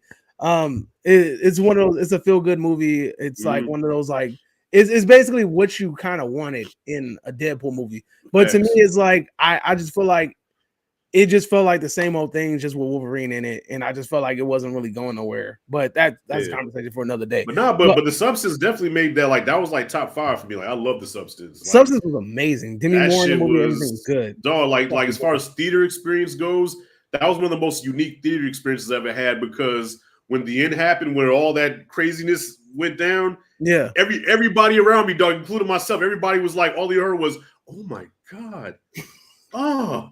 And even me, I'm looking at the screen like, I'm like, what the fuck are we watching? Like, I wasn't prepared for what the fuck was happening, man. Exactly. And that's and again, that movie felt like non-typical. It didn't feel like American storytelling. And that's what I'm talking about. When you get those movies those rare moments where you feel like somebody's really trying to do something different. Those are the movies, like, I really appreciate. Like, I don't know if have you seen Strange Darling? Yes, I did. I saw that on my birthday. That movie felt like a homage to Quentin Tarantino. I feel like the ending lacked a little bit, but I feel like that was a strong, like, salute to Quentin Tarantino. And I feel like that's what we need to get back into, like, storytelling. Getting the audiences entertained. Like, and we just don't get that in America, and that's the reason why I just find myself, like, not being as engaged with American films. Like, that's just me though. Like, Have you seen there's I want to say it's a Spanish movie. When Evil Lurks. Did you see that? Yes, yeah. Perp put me onto that one. Yeah, Perp Amazing put me on fucking that. movie. Yeah. Amazing movie. Amazing storytelling. And this shit's like Spanish or something. I forgot where it's from. I want to say it's Yeah, I think it's Argentine. Argentina. Yeah, it was Argentina. Yeah, yeah. It was a possession movie with a twist, and like they did things in that movie that American movies couldn't get away with. You know what I'm saying? I think that's another thing too. American movies are held to a certain, like, they have restraints where there's certain things that they can do and they can't do. So like in that movie where that kid got fucking when the Mauled by dog the bit the dog. girl. Yeah, when she got mauled by the dog. Man, there's no way they could have. The MPA would not have let that slide. Oh yeah, definitely. Yeah. Which reminds me as well too. So there's this movie from Mexico, right? And it's Okay. called There's a he said I just got home. Let me know. All right, just text me when you're ready, and I'll send you the link. There's a movie from Mexico, and it's called Amores Perros, right? And fucking it's on Tubi as too, I believe, right? But this movie is like from the early 2000s or something like that. But anyway, it's a movie. Like the background in the movie is like dog fighting, right? And like but it's a story about like this one dude and whatever his life or whatever. But again, it is not easy to have a movie with characters in their own plot and then have this backstory in a movie that has revolves around dog fighting, you know, because the movie was responsible for getting dog fighting banned in Mexico. Which is honestly, when you think about it, that's super powerful because like a movie did that, you know what I'm saying? And that shit was, I thought it was really good. It kind of fucked me up because I had to pause it at one point, and then me and my wife was like, we got to find out if this shit, like, because it looks so realistic, like the dog fighting in the movie. True. Yeah. And I was like, yo, we got to make sure that no dogs were harmed in this movie because this shit looked too real. It looked bad. And it looked, you know really what? Real. I have a sensitivity to that too. I don't like seeing animals get, especially dogs, because I'm kind of a dog lover. I don't like seeing dogs get hurt in movies, man. Like I'd rather see the humans die. No, exactly. I mean, same here, bro. Like completely, 100%. I agree with you. But I think that the storytelling in the movie was just that good.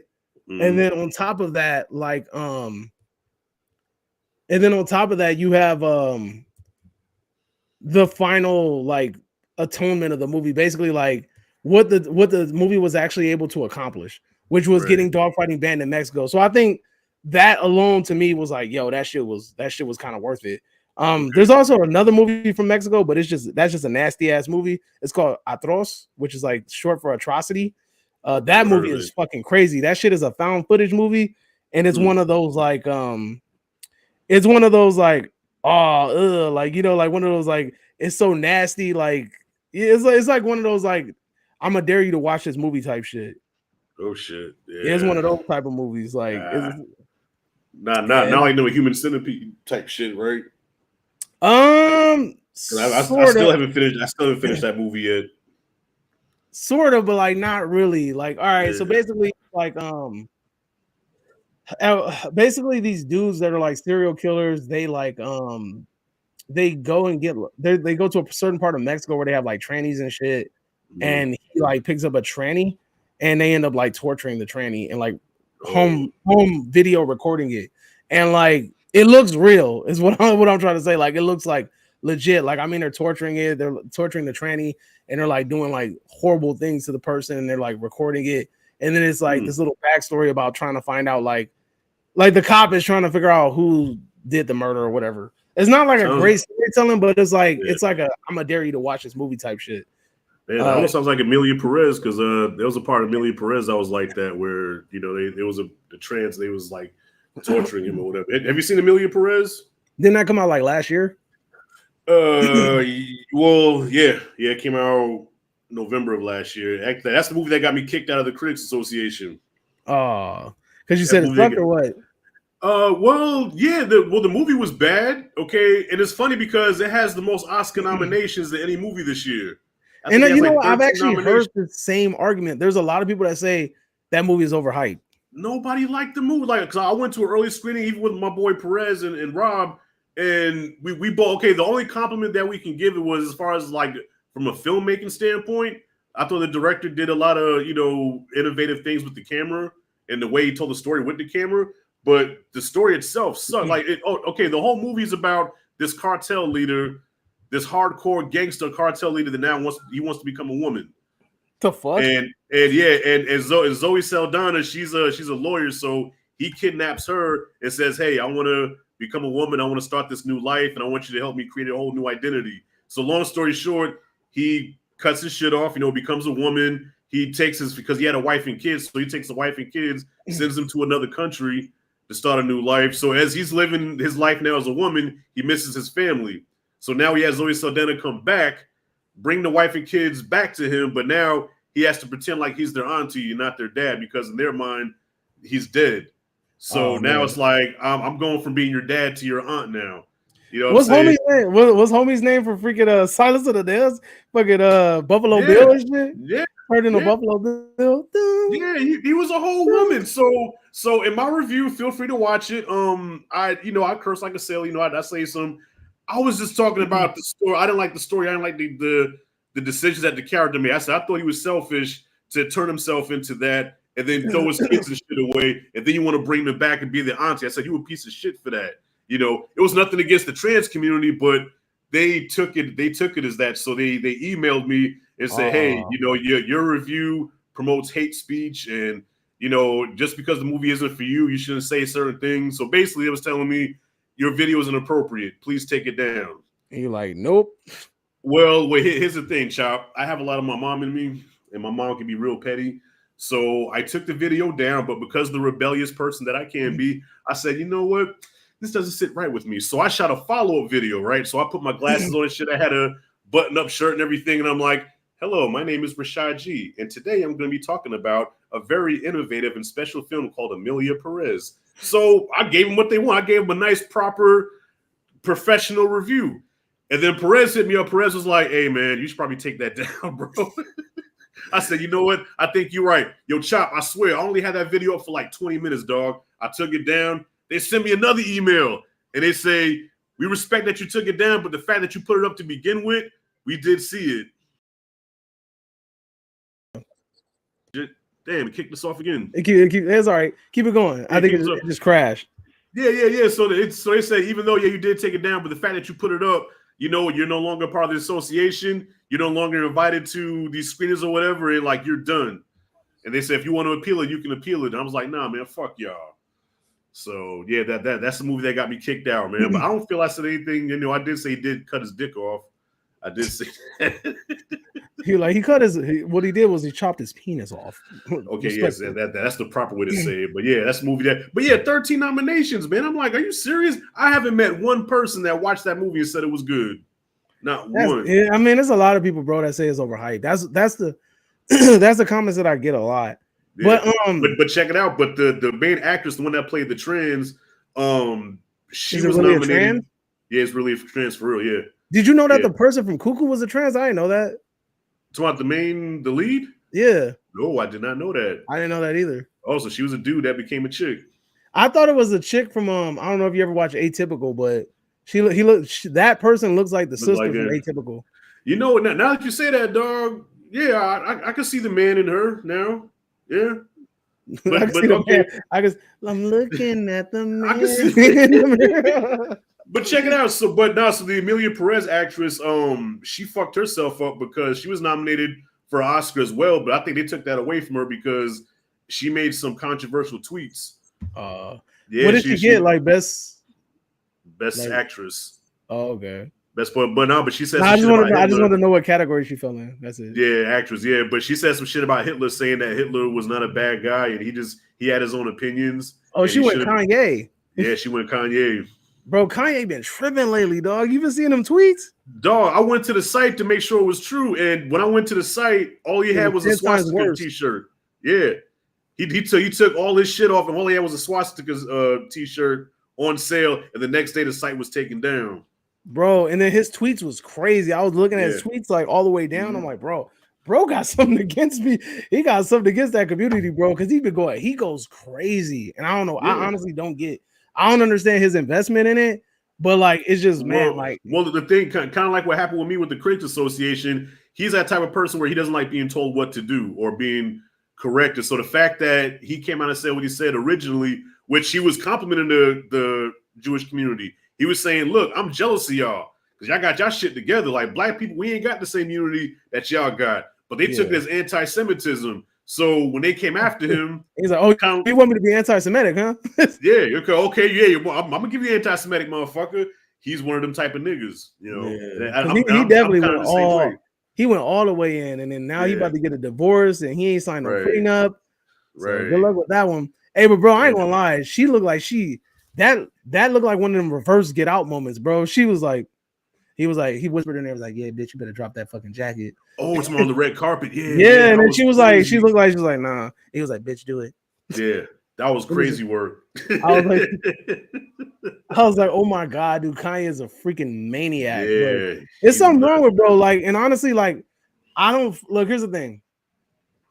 I've always respected Kanye as a producer. I've never been a big Kanye fan as a rapper or a songwriter or anything like that. That's just been my forte. Yeah. But I think that his ego is way too inflated for what he's given us. I don't think that he's given us the amount of work that would be required to have that type of ego. Like, this motherfucker talk like he Michael Jackson, bro. Yeah. Like he's put up Michael Jackson numbers. Like he got like, I mean, you got like a classic album in the hip hop community. Michael Jackson got like a global fucking classic album where everybody universally has said this title was this body of work right here, or these bodies of work are instant classics. These songs are classics. They're timeless. You know, like I don't think Kanye's music is timeless. I think there will come a time and a place where it will eventually like meet its end road. Well, I heard Cat Williams say something interesting. He said that that Kanye is a product, like we created that, because think about it, like he's always been an arrogant person even before he blew up. Kanye's always been arrogant, right? But now when you have arrogance and everybody's telling you that you're the best, everybody's telling you that you're the greatest, you know what I'm saying? People are inflating your ego. So now you go from having this arrogance where nobody knew who you was. Now people almost worship you. Yeah, I couldn't be around him, bro. I'll be the person to tell him, like, "Hey, bro, you stupid." Like, I couldn't be around him. I'm like, "Yeah, bro, you shouldn't do that. Like, you sound fucking dumb." He'd be like, "What do you mean I sound dumb?" I'm like, "You sound fucking stupid, bro." Like, like when he was on there, he was like, "Yeah, I think I was." He said I was misdiagnosed with bipolar disorder. He was like, he was like, "I'm actually autistic." I'm like, I heard him say that. Yeah, so he was on the spectrum. I was like, what? I was like, man, the only spectrum you want is the internet provider. Sit your stupid ass down, homie. Sit your dumb ass down somewhere. Like, I'm tired of this dude.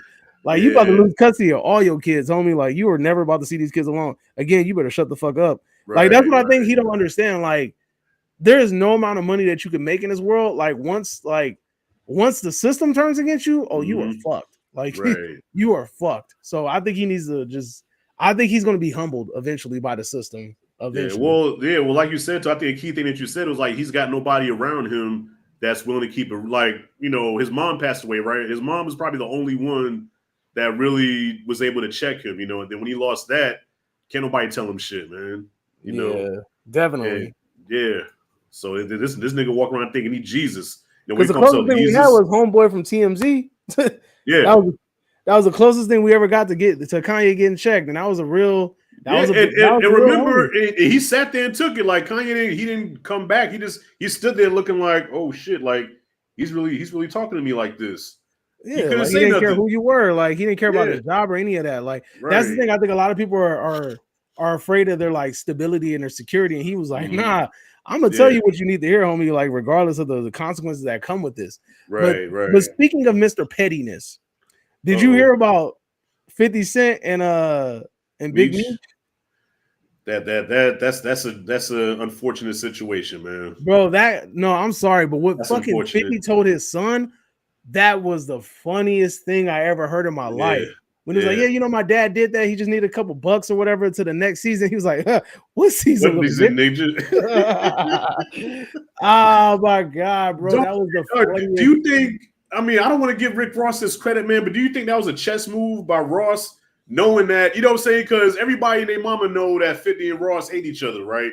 And then here it is, you know that 50's working with Big Meech and his family, and you take this picture with him, and Meech is probably innocent to him, like, wow, you know, Rick Ross. But Ross is like, I'm taking, you know, you're taking a picture with 50's enemy, 50's gonna hate this. And Ross was throwing his welcome home party, right? Yeah, and it got canceled.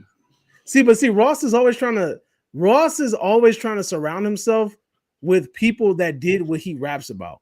Because at one point he was trying to get Freeway Rick, but Freeway Rick was like, nah, bro, like until you give me my fucking name back or until you cut me in on the profits, because you're basically cosplaying as me.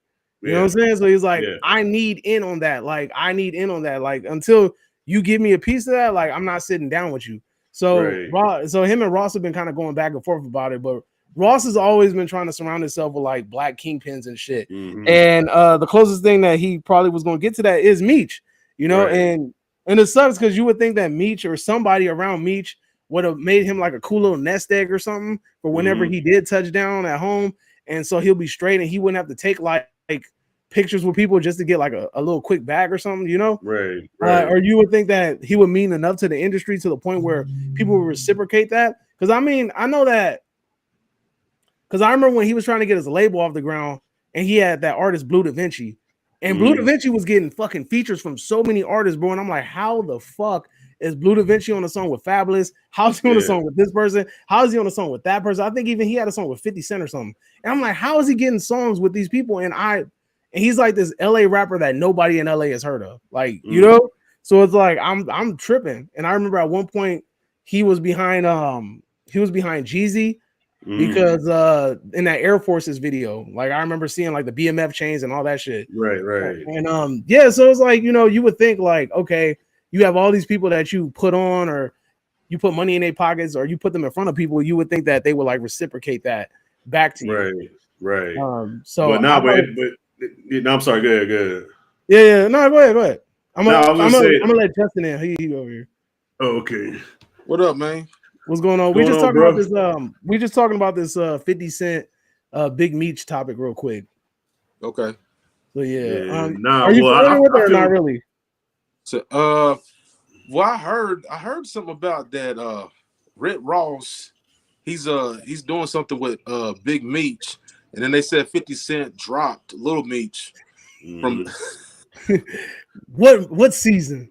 Dropped him like a bad hat caught strays, man. You talking about catching strays? That's what you don't send 50 Cent text messages, bro. You don't do that. He always puts screenshots on. That shit's funny. Yeah, and record phone calls. Yeah, I would have to see him in person. I'm like, we just gonna talk in person. Like, cause I gotta pat you down for a wire because we can't. Exactly. I can't afford it. But yeah, I don't know. Like, I think that was. And then you know what's crazy is that concert just got canceled. It got canceled the day that it was supposed to happen. And I heard it had like low ticket sales and like all the artists were like backing out. They had somebody on the poster. I think they had Little Baby or somebody on the poster and he been backed out and they still had him on the poster like saying that he was going to be there. So I don't know. That's crazy. Oh, did they say it got canceled for Detroit? Did they say it got canceled for unforeseen circumstances or something like that? They said probably, but it probably was them low ticket sales, bro. Yeah. It probably was some low ticket sales. I don't know when people are gonna learn.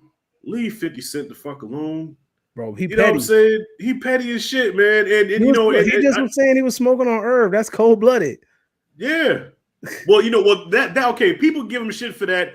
I understand. Now, personally, me, I would have did that just because the way I am. Even if we're like mortal enemies, you know, when it comes to death, I always think about, okay, this man had a family. People, yeah, because Irvin was part of the team that, you know, got him popped, right? Yeah.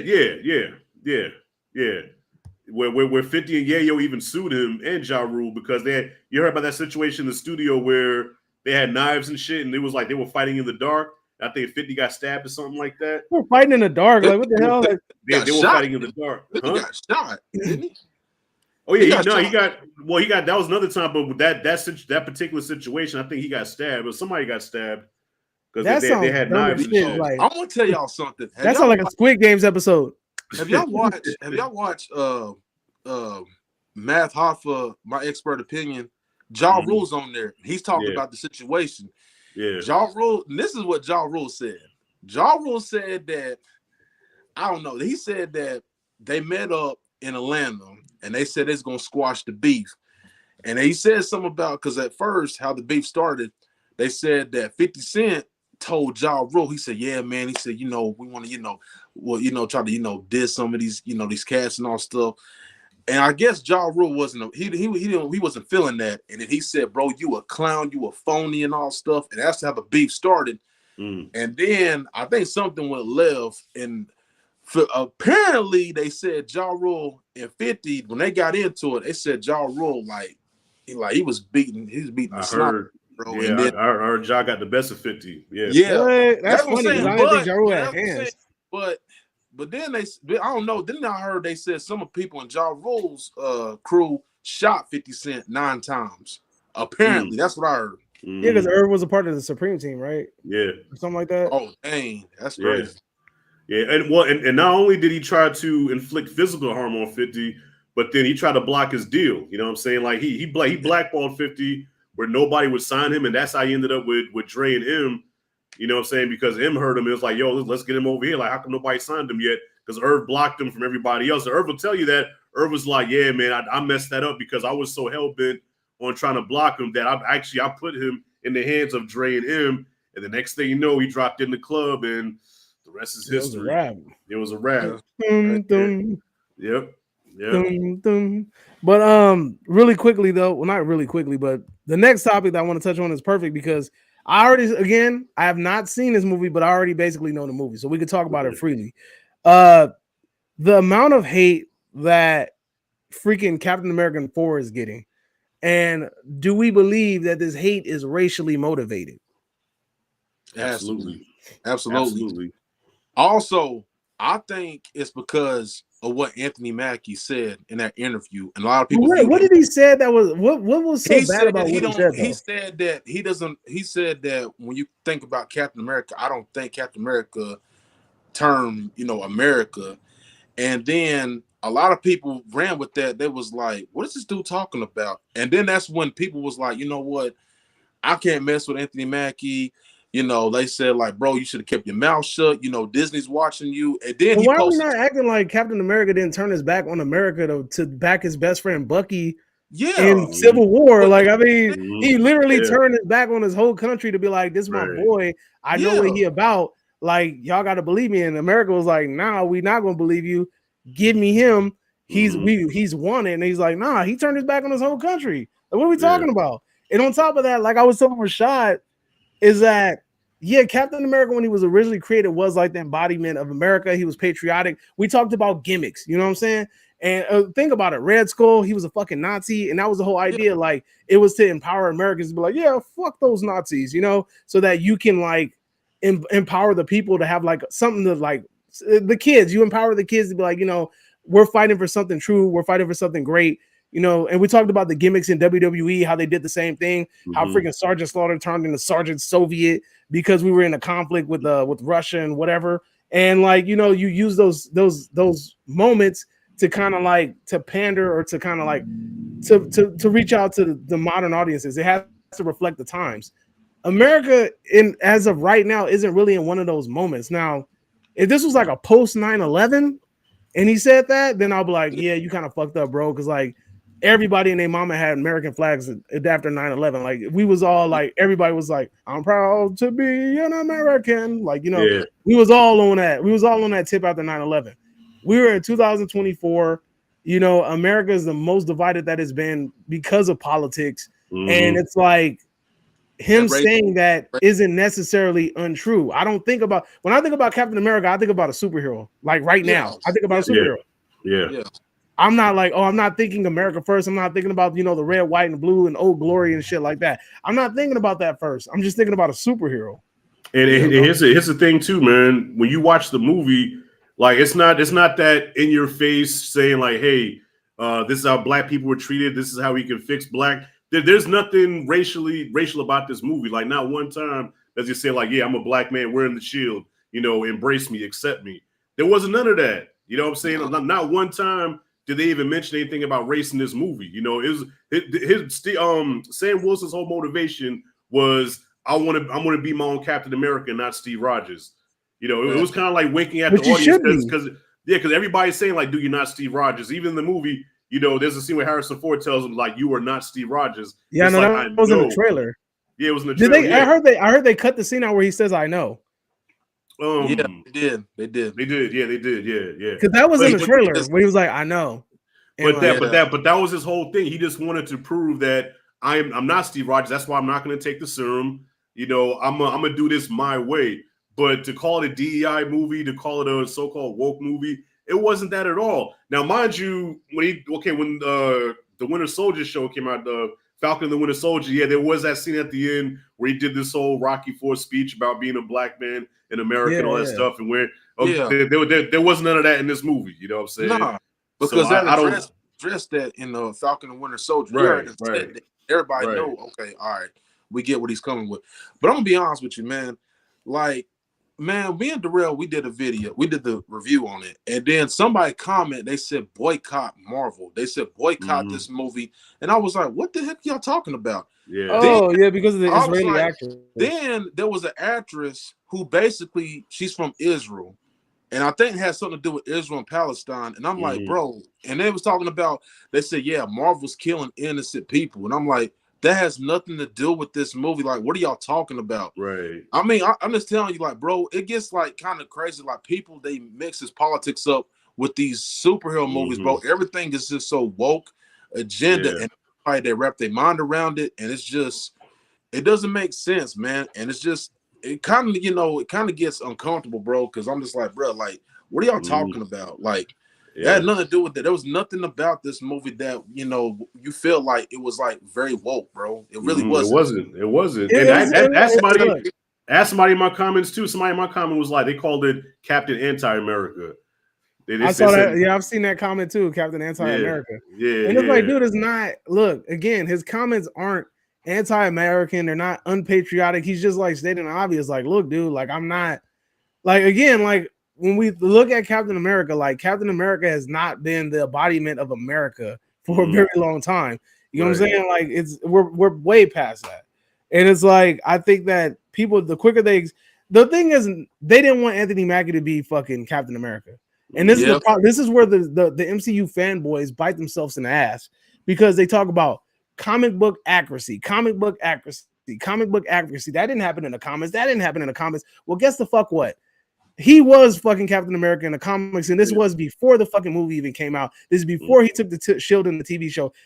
All of this shit predates that shit completely. Right. So you cannot bitch and moan about comic book accuracy, then get mad when this motherfucker takes the shield. Oh, why didn't Bucky get the shield? Because, motherfucker, he just didn't get the shield. Like, again, they got something else in store for Bucky, which, now that we know that he's going to be a part of the Thunderbolts, it makes sense why Bucky doesn't have the shield, because you cannot have the shield and then basically be on the Dark Avengers. You know what I'm saying? Like, it wouldn't make sense, because when you're holding the shield, and it also would be dumb as fuck if you have Bucky and then the fucking, what's the old boy's name? The fake Captain America. John Walker. Yeah. It would make no sense to have Bucky with a shield and John Walker with a shield on the same fucking team. That would be stupid. Right. Yeah. You know what I'm saying? Yeah. So, I mean, and don't get me wrong, I had my criticisms about the movie, but not because of that, though. You know what I'm saying? And actually, I wish the movie was great, just so I could really brag on it. You know what I'm saying? Be like, fuck yeah, y'all know what y'all talking about.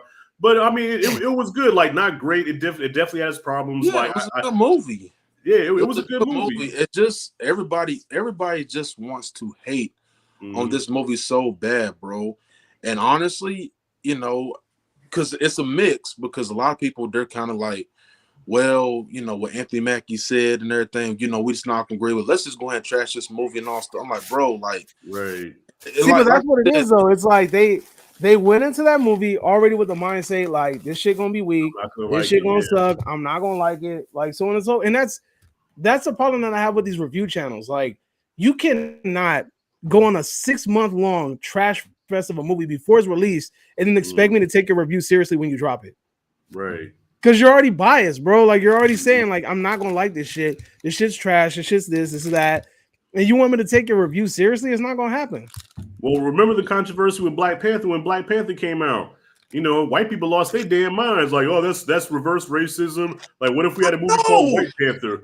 Bro, Rashad, you know what's crazy, bro? Everybody was like, people came up to talk to me. They was like, they said, why does Black Panther got an all black cast in there? The term Black Panther is in Africa, dog. Do your research. He's from Wakanda. Well, what's in Wakanda? African American people. Well, not just African people and all stuff. I'm like, bro, like how you gonna sit and say why? Well, I think that's racism. That's an all black cast. What? But you know what? Like I was telling Chop. But you know who created the character, right? Stan Lee, right? Stan Lee, a Jew created Black Panther. So what are we talking about here? But like I was telling Chop earlier, though, man, it's like, okay, when you have a movie about black people killing each other, nobody white says shit. You know, like when Menace came out, Boys in the Hood came out, Juice came out. You know, white people was like sympathizing with this, like, oh my God, Martin, I saw Boys in the Hood. I didn't know, Martin. I didn't know. But then Boomerang comes out, right? When Boomerang came out, there was controversy behind that because they was like, well, how come there's no white leads in Boomerang? A movie about successful black people that got jobs, that's fresh, you know, making money. Now it's a problem. But as long as we killing each other, it's okay. You can have all black cast when you have negative black stereotypes, you know. I was expecting more. I'm going to get you, sucker. Yeah, exactly. A Black Dynamite or some shit, man. Because I'm black. Man. But the movie still made money though. I think it's the highest opening of any Captain America movie, I think, besides Civil War. I know it made a lot of money in China. I think they said it's right neck and neck with Winter Soldier. And Winter Soldier's a good movie. So Winter Soldier's dope. So basically that's saying a lot. Yeah. And also, and I think another reason why, and I'm gonna be honest with you, that Red Hulk in this movie, bro. I'm gonna go and say this: Mark Ruffalo, you're trash. You are trash. The fact is that is he trash, or is Marvel trash for making him like that? Marvel, Marvel, y'all trash for making Smart Hulk.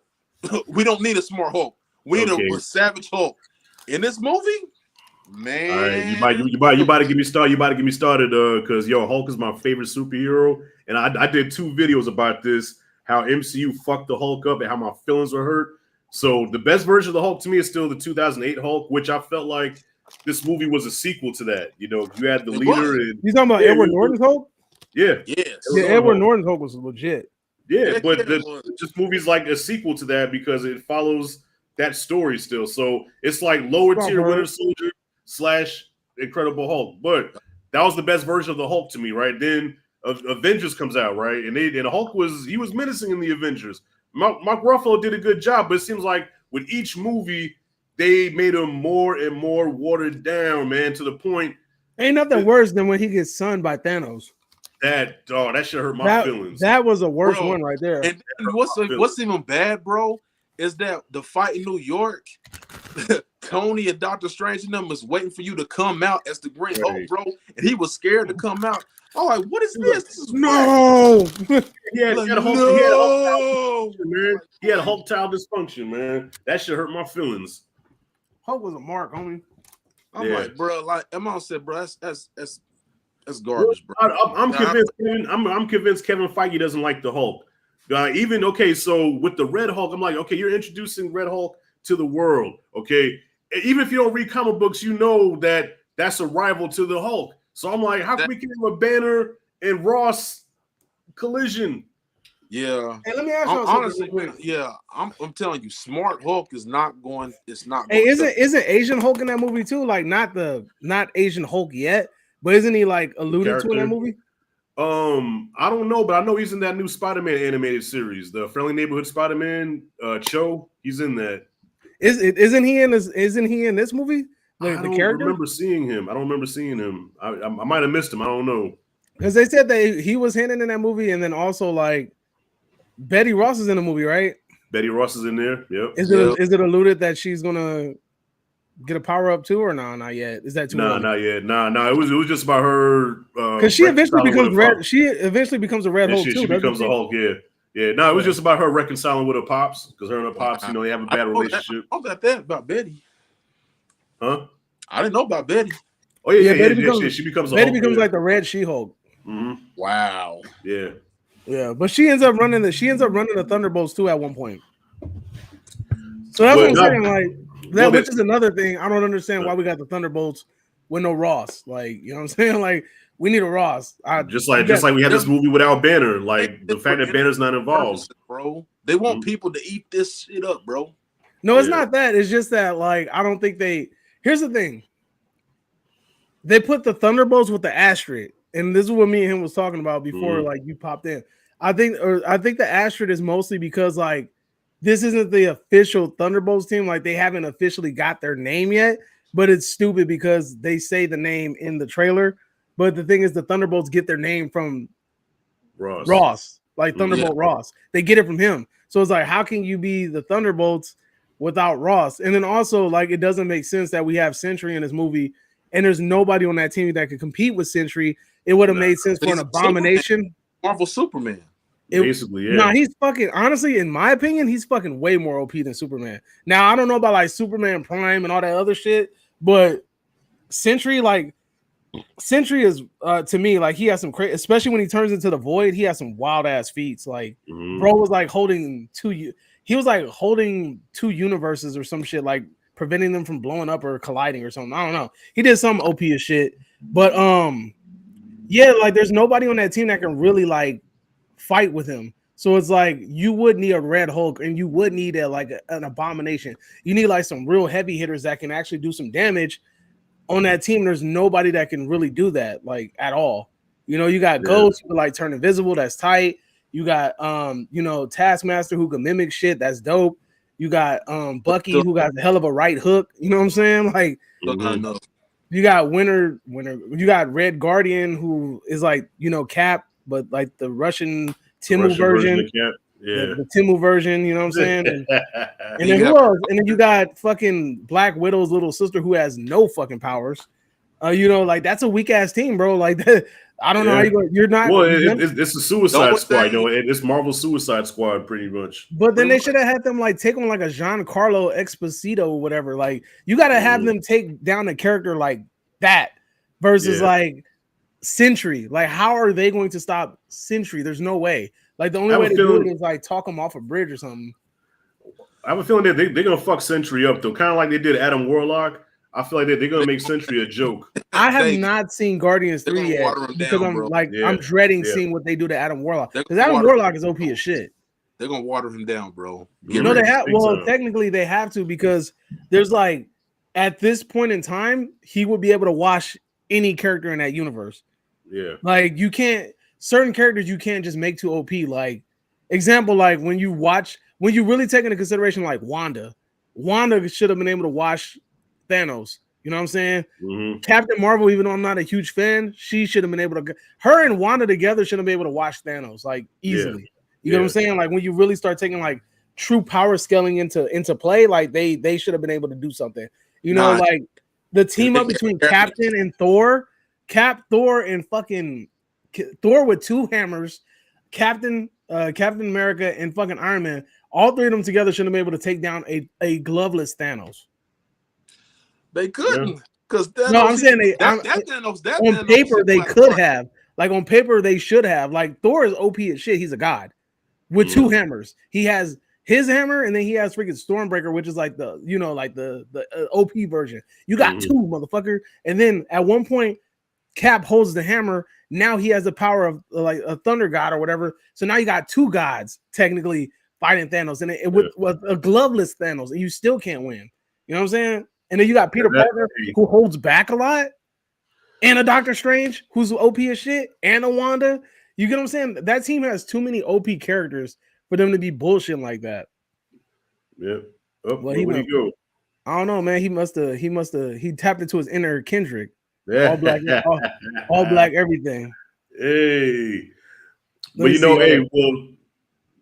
Another thing I ain't like too, man, with the Red Hulk in the movie, man, is that the origin of because Red Hulk Ross did that to himself because his hatred for Banner motivated him to do that to himself so he can fight the Hulk. You know what I'm saying? Yeah, exactly. In this movie, he was tricked into taking these pills, thinking it was curing his heart, when really he was just filling him up with gamma. So he was taking just a bunch of pills, and the gamma got into his blood, and then unbeknownst to him, he starts transforming, because the leader was behind this shit. You know what I'm saying? Who And was I'm a like, fucking, isn't it Mr. Blue or some shit? Yeah. Samuel. What's his name? I'm gonna be honest with you. I don't like his design though, bro. It look Yeah. like a damn broccoli, bro. No, for real. That's what he looks like. He looks like a damn broccly. I'm like, bro, that's not the leader. Yeah, that's not the leader. The leader has like a big ass brain head. Yes. You I'm know? like, bro, your jump should have been right here. Yeah. Bro, your jump was like this. Oh, mushy. I'm like, Dad, bro, you like a daggone broccoli, bro. Like, how people gonna take you seriously, bro? He looked like a clicker from The Last of Us.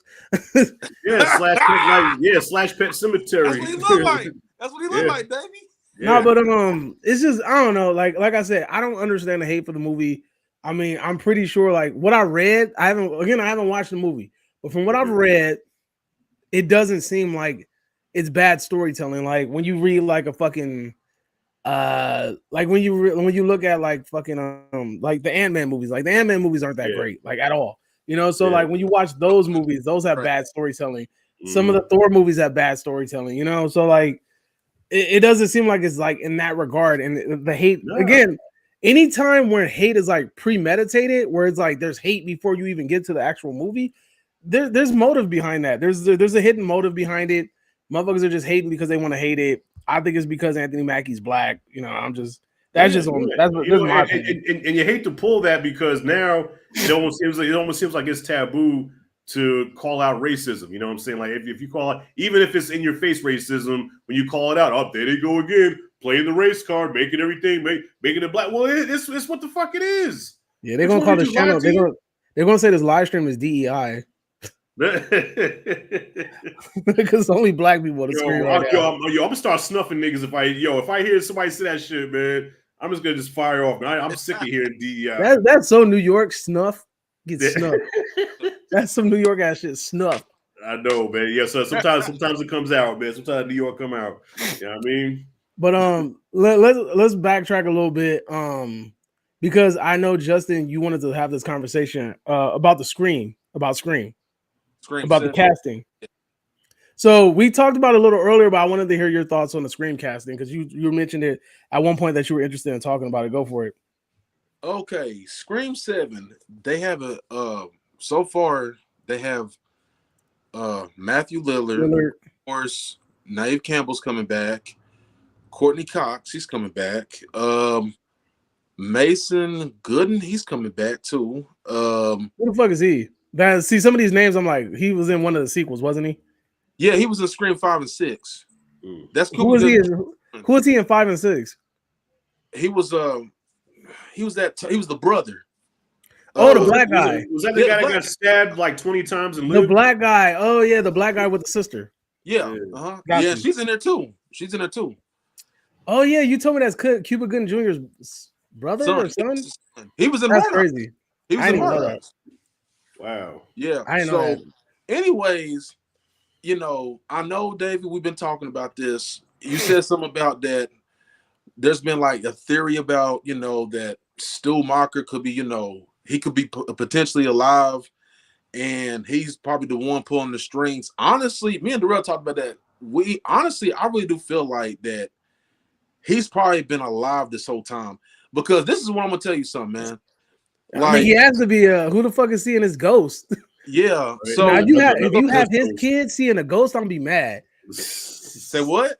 If you have his kid seeing his ghost, I'm gonna be mad as fuck. Another force ghost. Well, you know, that'd be trash, bro, if they did that. I'm like, bro, Stu Macher didn't know how. I don't think so because okay, so look, check this out. I want to, in case did you guys see Matthew Lillard's post on Instagram following the announcement of the movie? No, So basically he did a video where he was writing on like a notepad and it said, it said my mom and dad are gonna kill me or something like that. He was writing one of the lines from Scream 1 over and over and over again, kind of like The Shining and shit. And then like it was like, oh, like then it was Matthew Lillard coming back to Scream or whatever, you know. So but it had to me it had like this aura, like somebody sitting in an insane asylum, like writing a note or some shit. That's what it felt like. So again, I feel like they're gonna steal that Twitter theory. Damn, so he's gonna be Cletus Cassidy pretty much. Oh I guess so. They gonna steal that clip. I'm telling you, he gonna survive. He gonna be in a fucking mental institute. It's gonna be like some Silence of the Lambs type shit.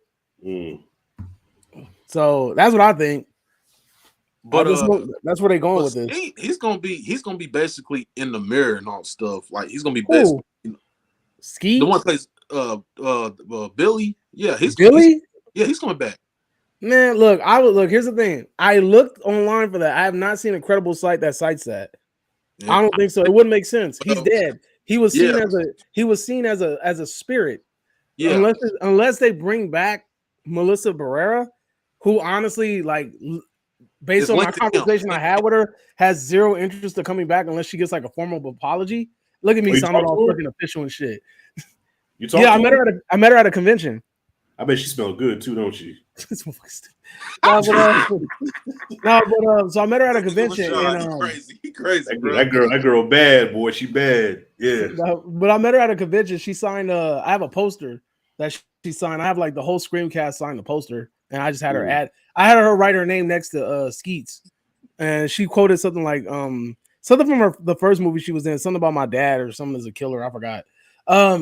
It was one of them lines. But anyway, yeah, because I talked to her about Abigail, and then I mentioned like the next movie or whatever, and she was like, I was like, it sucks, like it's not gonna happen. Like I was kind of digging y'all storyline or whatever. She's like, yeah, she was like, it is what it is. And she kind of like alluded to the whole idea, like they did was grimy, and she wants like an apology. Yeah, they did it dirty. Yeah, they did it dirty, man.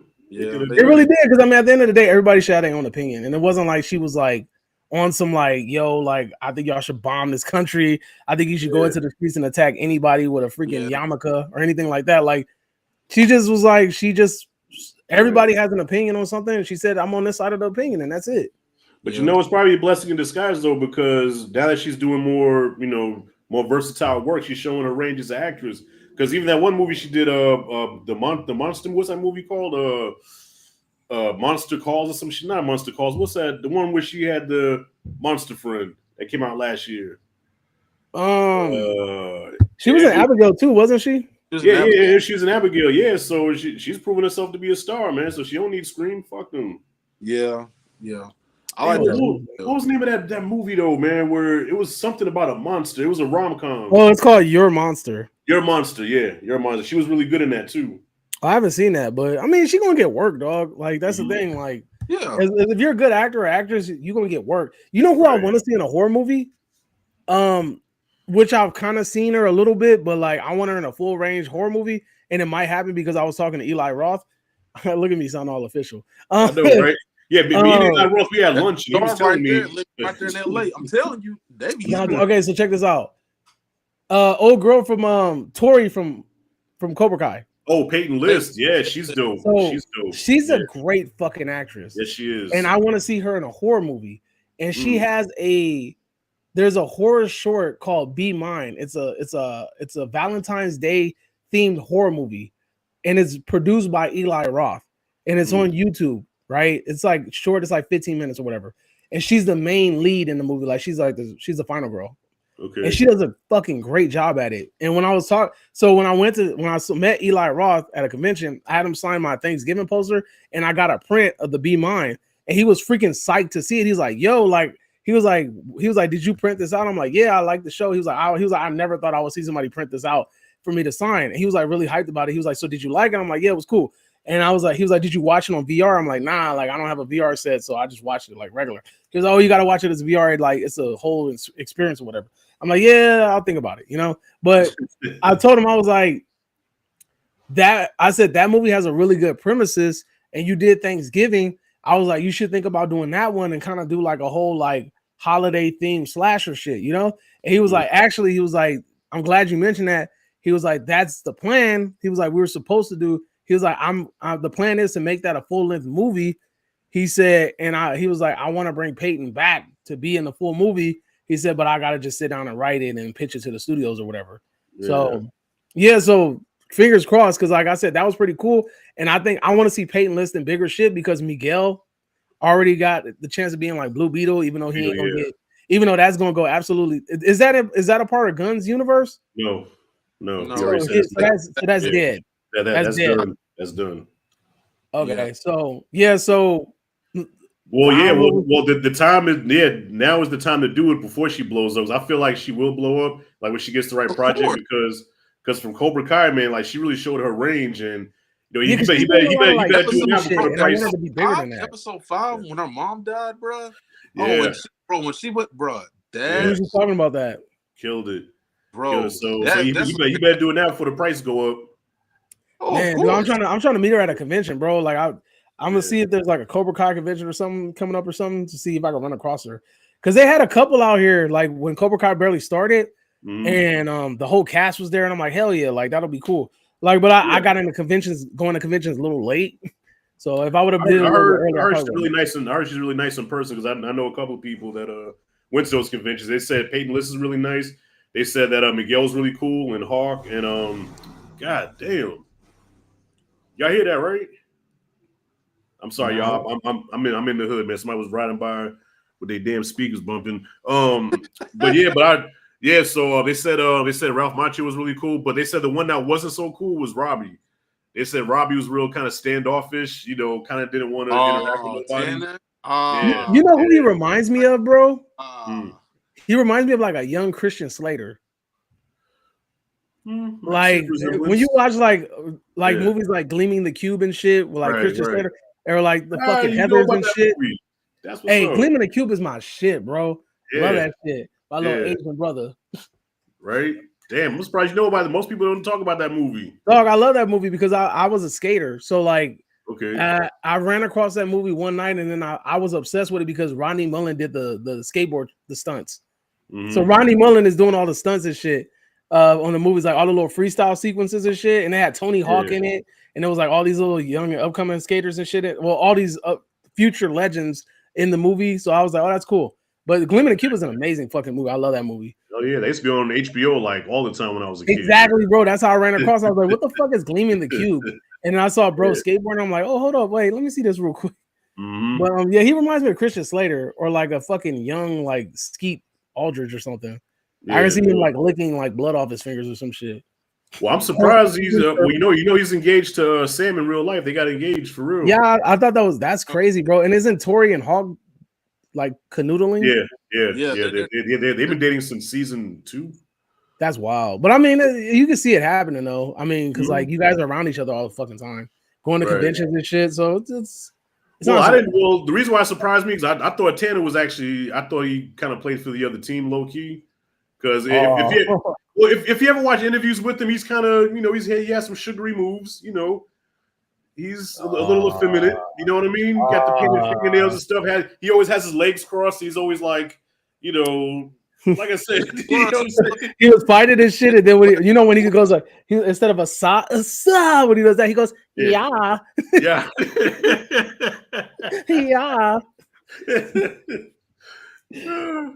Yeah, he's a little effeminate, So the fact that him and Sam hooked up, I said okay. And look, I guess if anybody can make a man out of you, it would be Sam because I don't like her character, but she is easy on the eyes. You know what I mean? She lost some weight in that last season. Either that or like she looked good. Either that or the gi fits her better because like every season I'm like, dog, she looked big. Like she looks too chunky. Like she reminded me of old girl that was on first season 1 and shit, Aisha, but you gotta think when the show started, she was already in her 20s, so. She's like approaching 30 now, so like she's like fully 28. Yeah, she's like almost 30. But do you know, Davey? She's been having health problems too. She's diabetic. Yeah, she's diabetic. Yeah, Mary Mouse is diabetic. Oh, okay. Yeah. That's why I think that's part of the reason why like her weight fluctuates. Yeah. Okay. She's a diabetic. That's crazy. I didn't even know that. Yeah. Man, you gotta cut the sweets out your life, right? Okay. In LA for one day only. Y'all was talking about the ending, so y'all felt like that it concluded everything, right? I feel like it ended well. I think that, like we talked about earlier, I honestly feel like that is the only way it should have ended because again, the show started off with Johnny. And it was focused on Johnny, and I feel like it deviated away from that.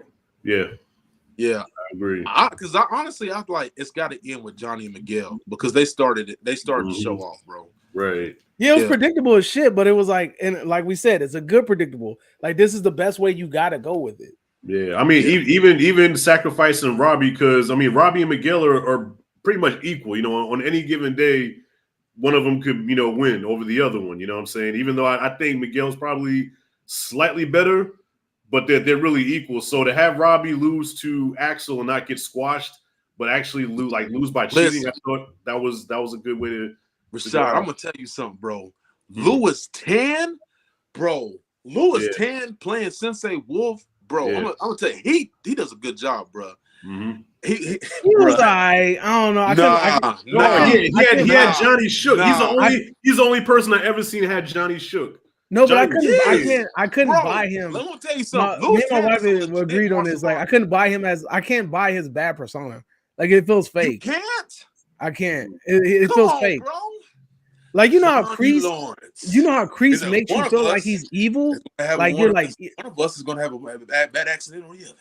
No, I'm just saying, like, you know how Kreese and Silver, like, you really feel like these motherfuckers are evil. Right. Like I didn't get that from Wolf. I felt like he was a man acting like he was evil. Like I never got that whole like you're truly evil. I gotta tell you something, Dave. Since we on here and all stuff, talking about that. You talking about that. It doesn't. You said Silver's not coming back. Silver's not coming back. It would make sense for Silver. Rashad, please tell this Negro what did I say from the beginning, the last string. And I agree with you. Silver is returning.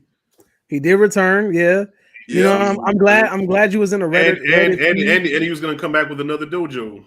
And I'm glad you was in a Reddit feed, into them Cobra Kai discussion groups, and you was over here doing your research.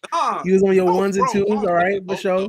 You was over here DMing the creators, like, hey, so what y'all doing for the next season? I called this after season 5. The end of the season 5, I even said in the groups, I said Silver's coming back, and people said, "Do you think so, Justin?" I said, "Bro, I know so. He's coming back. You think jail's gonna hold him?"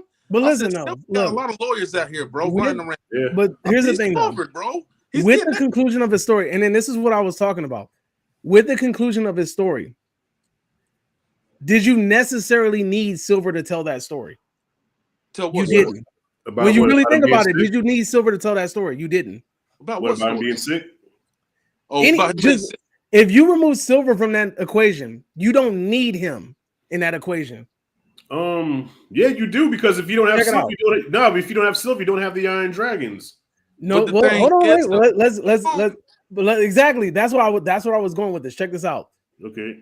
You could tell a story because the idea was that Sensei Wolf was like on his decline or whatever, and he was like basically fighting in little cages or whatever, and Silver gave him a second chance, right? Mm-hmm. Let's just say hypothetically, right? Let's say Sensei Wolf is getting on his last legs, and he needs to win this tournament in order to get back on his feet again. You didn't necessarily need Silver to bail him out. You could have easily created a story where Sensei Wolf, like, he needed to win this in order to kind of like bring his dojo back into prominence because he has to pay off his debts or whatever the case may be. Because that was the reason Silver was there. Silver was like, I'm gonna pay off your debts, whatever you owe. You good now, you Gucci. All you have to do is you work for me. That's it. I just need you to win this tournament. You do your thing. You don't necessarily need Silver to tell that story. And then when you think about it, how Silver went out, I mean, Silver's motives, okay, I get it. But at the same time, like, I feel like him kind of like digging deeply into that. This is what I think. If it would have been one of those situations where Silver would have said, I need this because I'm about to die and I don't want my legacy being like a has-been. And then he would have just fought honestly and was like, hey, man, you know what? You got that. Good shit. And I think he would have been, and then walked away with a sense of pride. I think that would have been like, okay, cool. But the fact that he was still evil, and then freaking Kreese had to suicide bomb himself, Akbar himself and shit in order to get rid of this guy, I thought that was like, that basically solidified that Silver was useless in the show. And also, that's why I told you this. I said, Davey, after season 4, bro, when I said, who was the main antagonist? Because at first it was Kreese, but then after that, once Silver got in there, bro, and then Rashad, you quote me on this, bro. I told you, once he got him out of Cobra Kai, bro, who was the big antagonist, bro? No, nobody's disagreeing with that. But my point is, he was useless. After he got locked up and came out, he's useless. Okay. See it from this perspective. Okay, hear me out. Stay with me now. In the words of Ocho Cinco. Okay, stay with me now. Okay, so this whole thing with Kreese and his arc, Terry Silver is Kreese's story because Terry Silver is a creation of Kreese. So if you notice when Kreese kept saying, "There's one more thing, there's some unfinished business I have to handle," then I'm gonna step aside. So he created Johnny Lawrence. He created Terry Silver because before he met Silver, he was a little bitch in the corner covering. I'm scared, I'm shook, and Kreese made a man out of him. But not only did he make a man out of him, but he made him this monster that he became. So it's like now I have to slay this monster. So it was necessary because Terry Silver, because of Kreese's evil, because of his poison, that's what made him the evil entity that he became. And so it was cinematic how it's like, okay, I created you, now I have to kill you.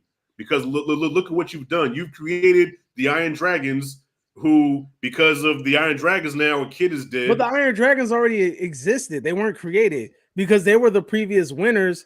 Just that Wolf didn't have the money or the financial backing in order to keep them, to put them in the next tournament. Right. But I mean, but if you think about it, if you just bring in the Iron Dragons in season 6, you can say like, okay, they were just shoehorned in. Like, why should we care about them? You put Terry Silver in the mix, okay, that's Terry Silver's, that's his thing now. We know Silver. We have a connection with him. So that now translates to the Iron Dragons. It gives them more weight and substance because of Silver. You see what I'm saying? I disagree, bro, because I would have respected the fact that we got introduced to another dojo because you got to think about it, bro. These two Valley dojos and shit are not they should not be like the only great dojos around the world. The fucking Sakai Takai is like the tournament of the world's greatest people from all around the world. And you should you should have competitive dojos from each and every part of the world. So they had that. No, that's what I'm saying. So Iron Dragons makes sense if you have the greatest dojos from around the world coming to one spot in order to compete. It makes sense on paper, especially because they already had the hype of being the champions from the previous 2 years. So it's like they already came in with that scheme and that story. But it just adds more weight to the audience that's watching, because why should we care about the Iron Dragons? They just brought them in season 6 because they're the 2-time champions. They're the ones that you have to dethrone. That's why we're supposed to care. But you're bringing them in at the end. That's almost like introducing us to the big bad villain at the end of the movie. But smoke cigarettes and lay in a hot tub. He smoked cigars and laid in the hot tub with a long ass Scarface armpit hair. Like he didn't do shit. He ain't gotta do shit. We didn't need him to do shit. He's the big. He's the big bad what villain. I'm saying is, you can literally take Silver out of the equation of this TV show. Like hold on.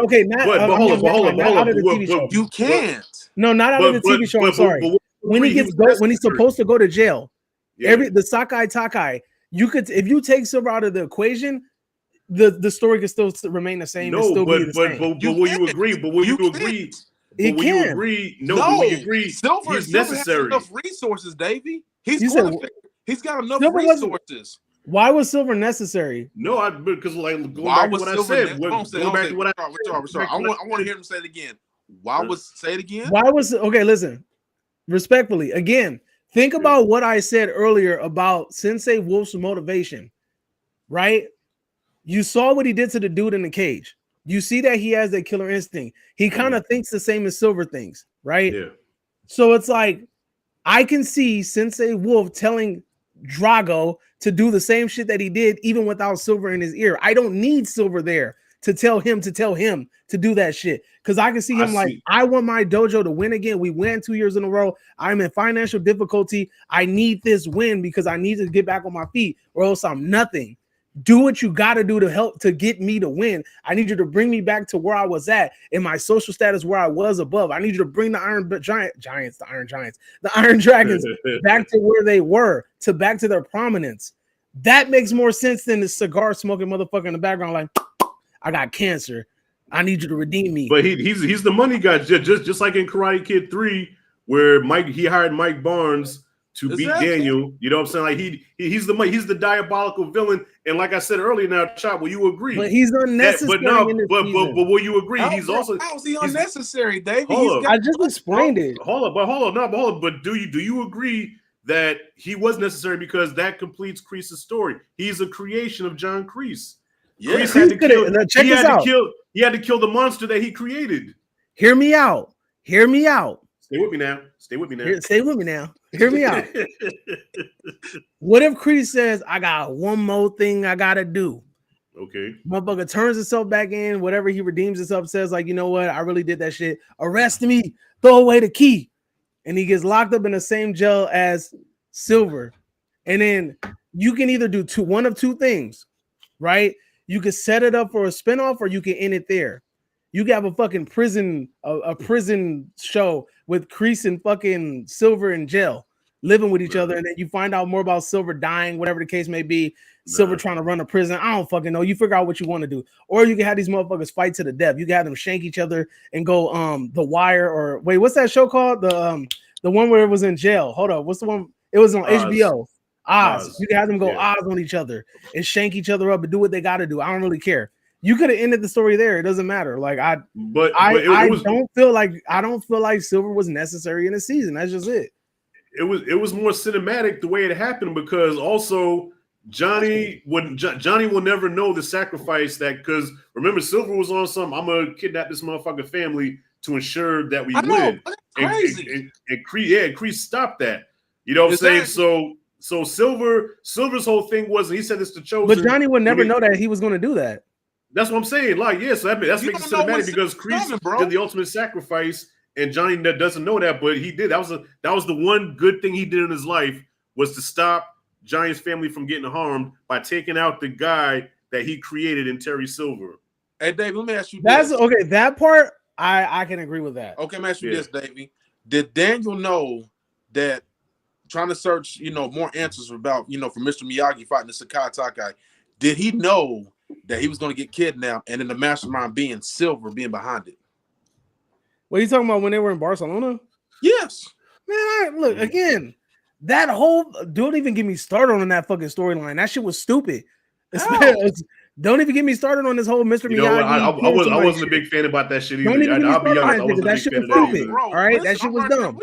I'm right there with you, because you should be focusing on the tournament, but you was focusing on Mr. Miyagi's past, bro. Right. That takes away from the tournament, and you're not even focused, bro. But the thing is, Daniel being a hothead, he wanted to find out more about Mr. Miyagi. And then he a dumbass, that's what I'm saying. But honestly, or a sensitive little biatch. Get more answers in this Karate Kid movie. We're gonna get more answers in the Karate Kid movie. Man, look, I really don't. Look, man. You just tell me a good movie. I do not want a fucking hour and 30-minute movie about this motherfucking Jackie Chan running around talking about Mr. Miyagi. Let that man die. I mean, it is what it is. Teachers teachings. It's cool. It is, but because I think that's in Ralph Macchio's contract as far as him playing Daniel LaRusso. That's one of the clauses in there. You have to include Miyagi. Including Miyagi, cool. But like, I don't need some fucking drawn out like history lesson of Mr. Miyagi and shit. Like, you know what I'm saying? Like, I don't need you to go on to some side quest to teach this little Chinese kid how to freaking fight when you are supposed to be one of the coaches of the Sakai Takai, and then you got fucking Jackie Chan, who's a well-established fighter and coach in his own realm, and y'all two coming together to work on this one kid who you feel like is going to be a prodigy and win whatever tournament you're trying to win, whatever the case may be. That should be the focus of the movie. Now, if you drop some Miyagi gems along the way, like old girl giving a pearl necklace and finding out why he burglarized, why he beat up that dude and took the necklace or whatever, that's cool. But as far as like, I need to go on this whole side quest, I'm about to freaking sail to Okinawa and drink some honey boba and find out why Mr. Miyagi opened up this boba shop. Like, I don't care. I don't care, bro. Yeah. I don't care if Mr. Miyagi dropped his own matcha brand. Like, I don't give a shit. All right. Yeah. I'll agree. The whole Miyagi thing was stretched out really thin, and that's why they had to hurry up. And that's why they wrapped it up in a dream sequence. But I would disagree that I think Terry Silver was definitely necessary.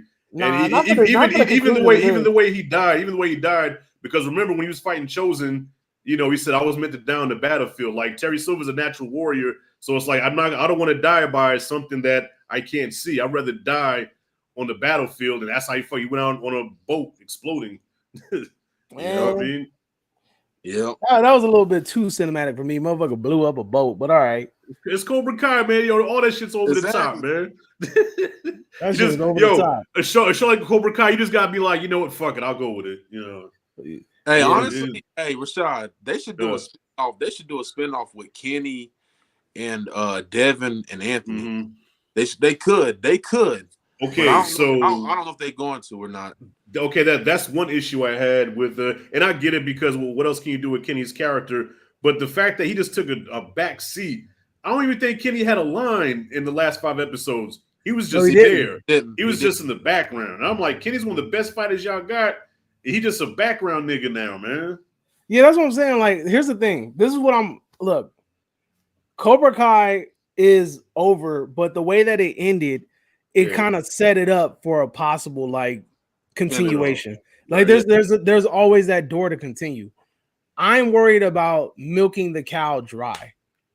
Even though you add new characters, it's like, what more can you really do to this story that's not gonna feel like you just kind of like doing the same? Because that's what it started to feel like after a while. Like Cobra Kai became like really just like it almost got to the point of being like almost unwatchable in certain seasons just because it felt too repetitive. Like the story just felt like, okay, these high school kids, they got some drama. They like each other 1 minute, they hate each other the next minute. They like each other the next minute, they hate each other the next minute. You know, like, and then you just like at the end there has to be some sort of tournament. It really started to feel like really repetitive. And it's like now if you wait in a couple of years and then throw us a bone and then bring it back, maybe, you know, but I really think they're going to have to do something different. And I think that the Karate Kid Legends movie is a good way to go about it. I don't know if they might want to do like a Cobra Kai-esque kind of thing, dealing with that and make it a full-length movie and go about it like that. Let me ask you, if they did want to do spin-offs, what spin-offs would y'all like to see? There's a possibility of Tori and Robbie.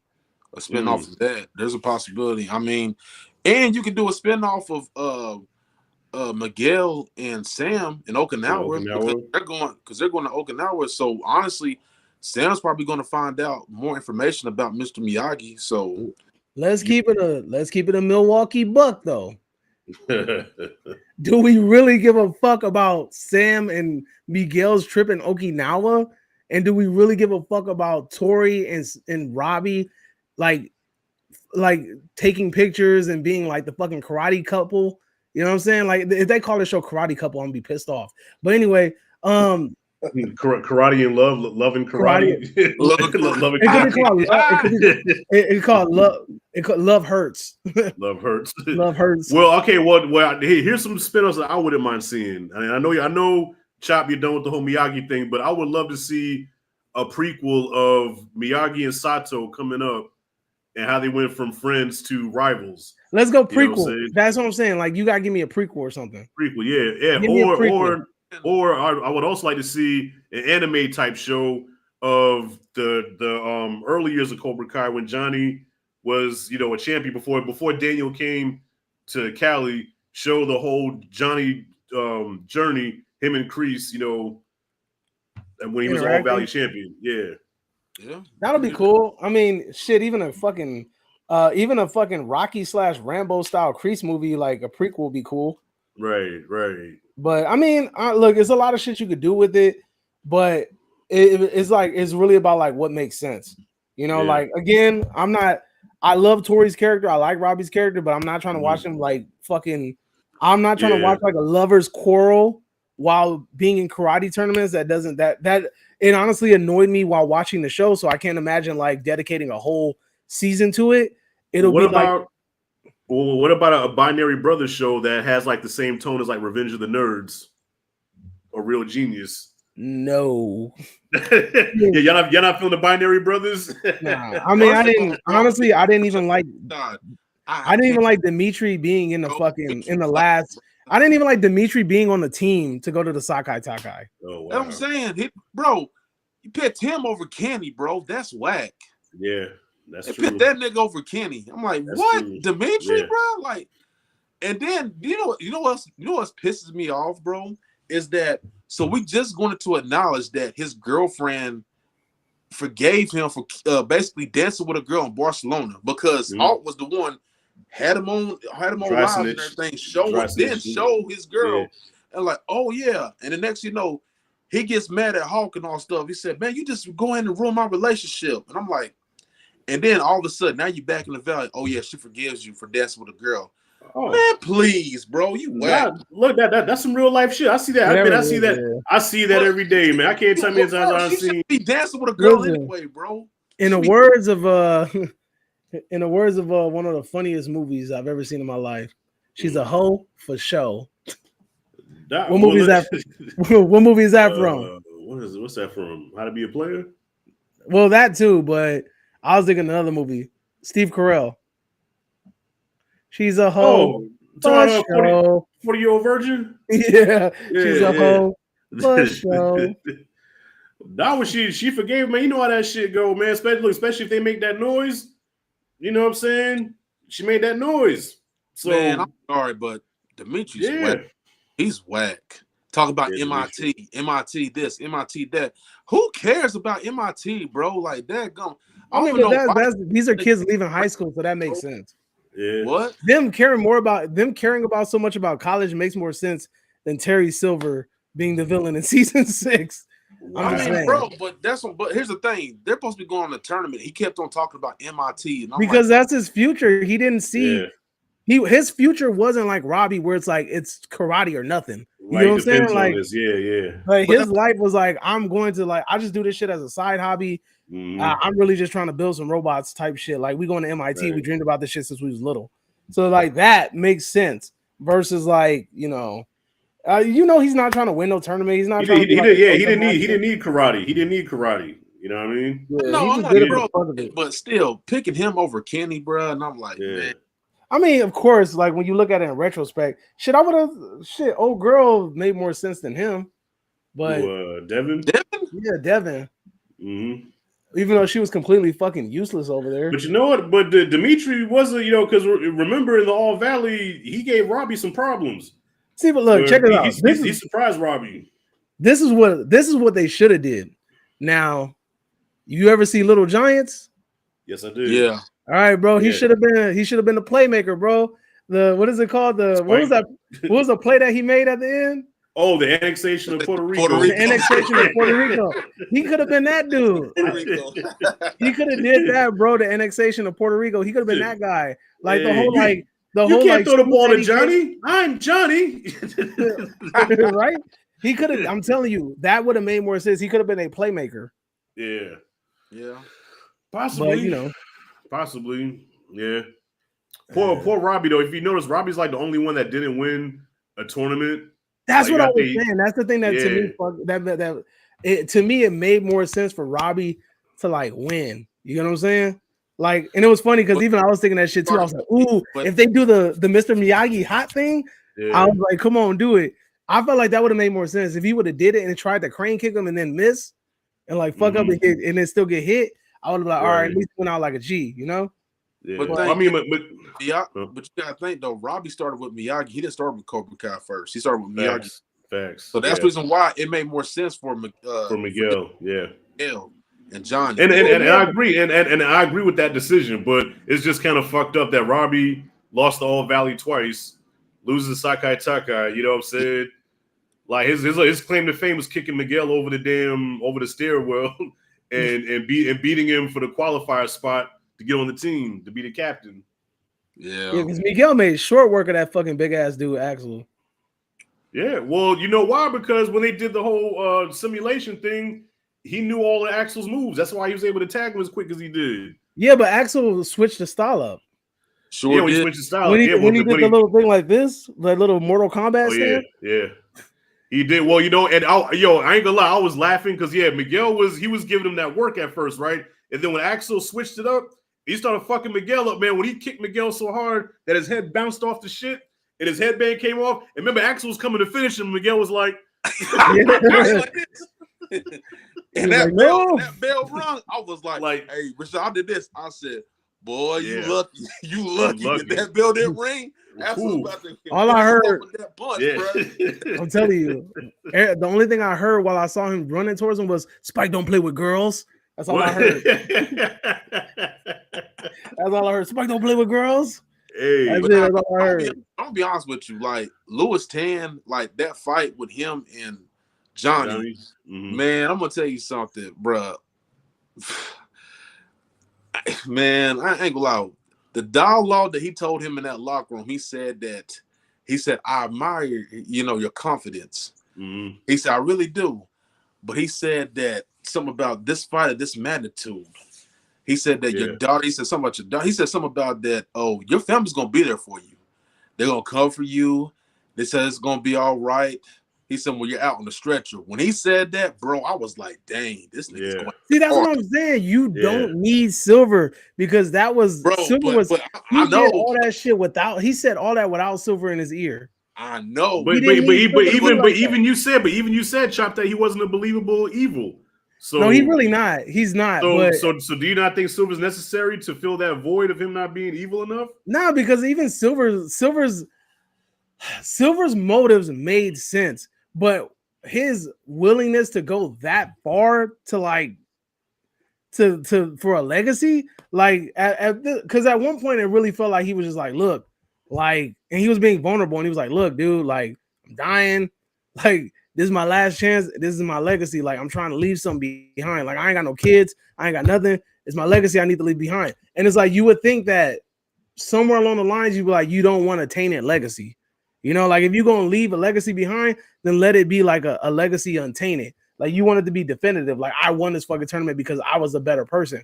And for me, it was just like, it just kind of that whole heart to heart in that moment where you're like, damn, okay, I get you. I understand like why you fighting so hard now. I understand why you doing this. Okay, it made sense. But then it was like, all right, he kind of going back to the whole like, oh, I'm about to kidnap your kids. I'm about to murder your baby. I'm gonna eat your charter. Like, But listen, but Chop, Brenda's got a baby, dumpster baby. Listen, like Brenda's got a baby. But listen, but that's the philosophy of the way of the fist. And just like how Sensei Kim need to die, it's like Sensei Kim. I knew that was gonna happen.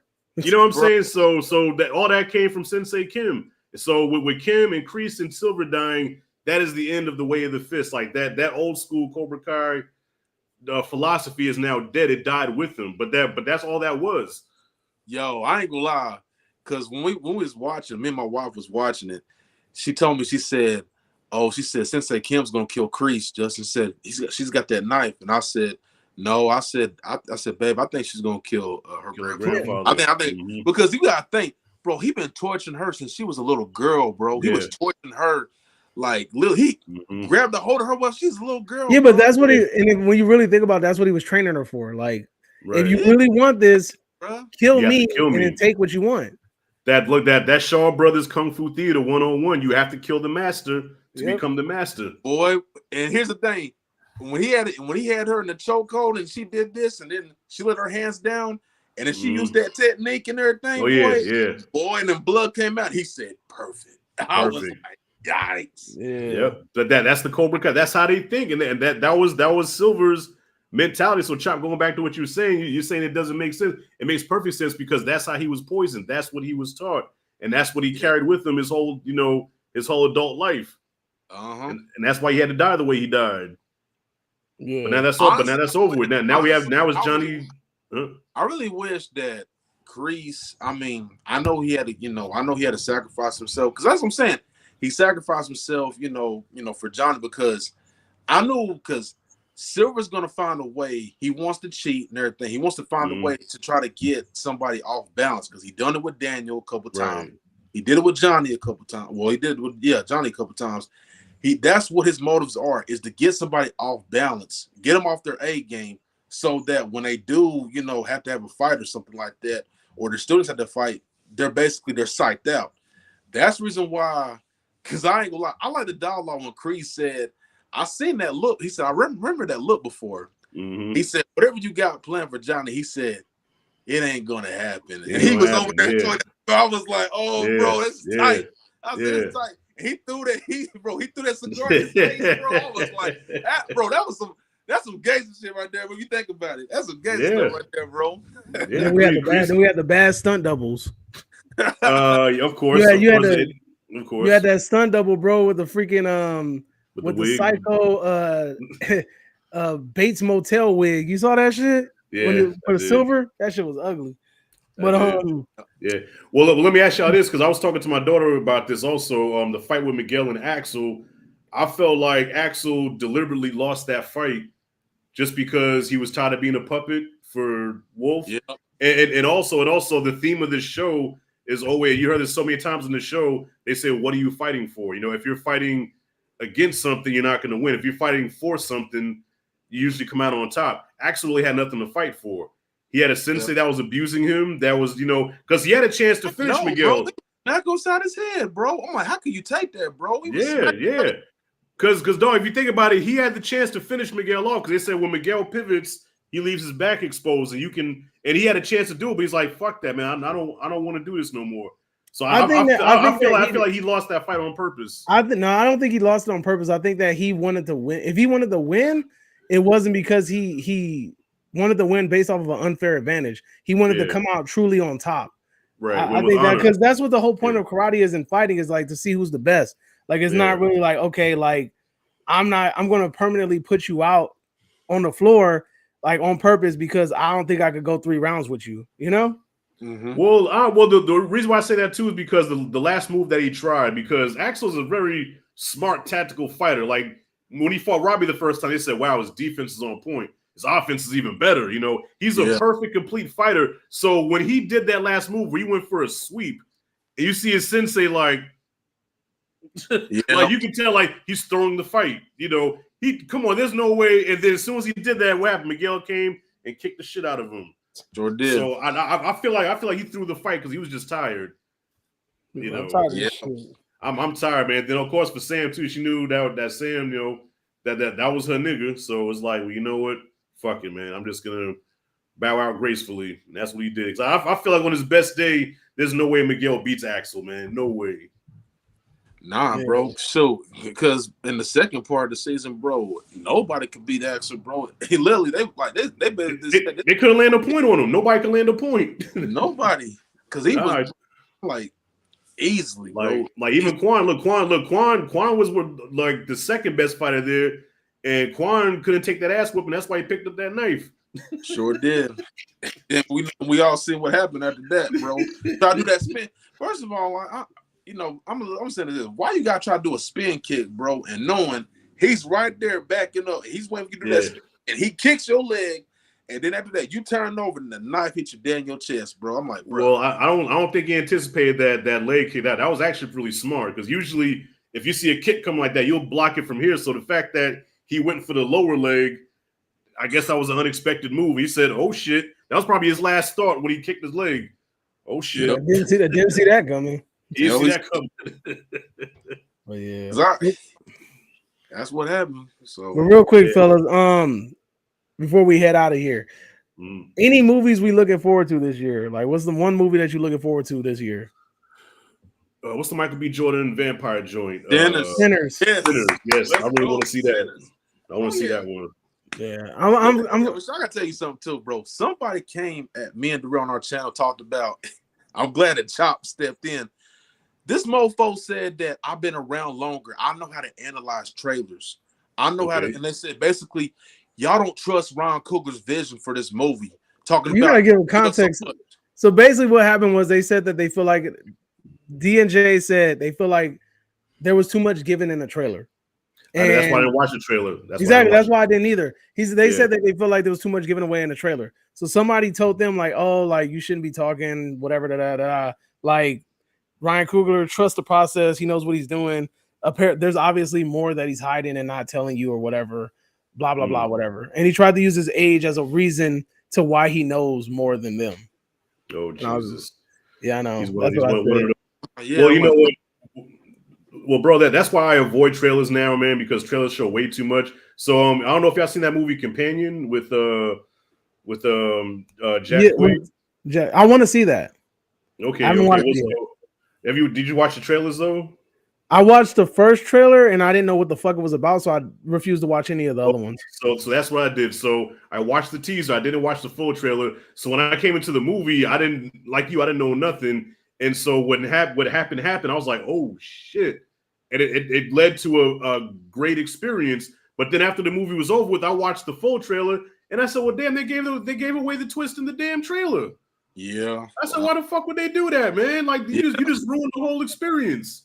Yeah. Because I feel like they think that if we don't, maybe based off of like people's reaction to the trailer, if they feel like there's not enough clicks, there's not enough interest being gained into it, I guess they probably feel in the next one, okay, we got to give them a little bit more. We got to give them a reason to come watch this movie. But I don't think that means give away the whole fucking movie. Yeah, they gave away the twist that, you know, what the fuck moment where you're like, oh, that's what that is. Yeah, see, I'm a watch it because I want to watch that. I want to watch Hard Eyes. And I'm watching that one movie you told me about. But I'm still here. Yeah. That sounds good. But you better watch Train to Busan, homie. No, I am. That's single-handedly probably one of the greatest fucking zombie movies out. But the movies I'm looking forward to, I don't even know if that shit's coming out this year. The Marlon Wayans Jordan Peele movie. Yeah. I don't know if that's coming out this year, but I know that. Is it supposed to? That's one movie I'm looking forward to. And then also Mickey 17, which is the directorial debut of the dude from Parasite. I'm looking forward to that. And outside of that, I don't really. The Sinners too, obviously, that's another one that looks really interesting. Huh? Ballerina? I'm not looking forward to that. I mean, I'll watch it, but it's not something like it's not something that I'm like, yeah, hell yeah, I gotta see that shit. See, you got skin in the game because the company hit you up and asked if they could use your freaking trailer reaction. I was gonna tell you, they didn't show me and Darrell on the I seen it on their page on Instagram. Oh, they actually did like a montage? Yeah, they didn't show me and Darrell. They showed J3, Ronan, they showed other people. No fucking way, are you serious? They showed send me the link to that. I want to see that. Oh, that sucks, bro. They catfished you. Yeah, so this is what happened, Rashad. They hit me up and they said that, hey, they said, Justin, they said, we like, you know, your reaction video to Ballerina. We was wondering, could we use it for a marketing purpose? And I said, at first, let me hit up the homies. Let me hit up Davey real quick. And I said, bro, is this legit? I had to make sure, bro, because I didn't want, you know me, bro. I don't want nobody to scam me, bro. And the next thing you know, be like, oh, yeah. Then I get my host up like, oh, damn, like somebody just scammed me. And then him and his wife, they looked it up and they looked at their Twitter page. And then on the bottom, it showed their Instagram page. And I said, this is legit. So I told them, I said, yeah, I give y'all consent, you know, to use it. And they said, and then they got back to me and they said, okay, thank you. Then I messaged back and I said, well, I'll be notified when y'all use it. And they sent a message and they didn't get back to me. And I'm like, okay. They left you on red.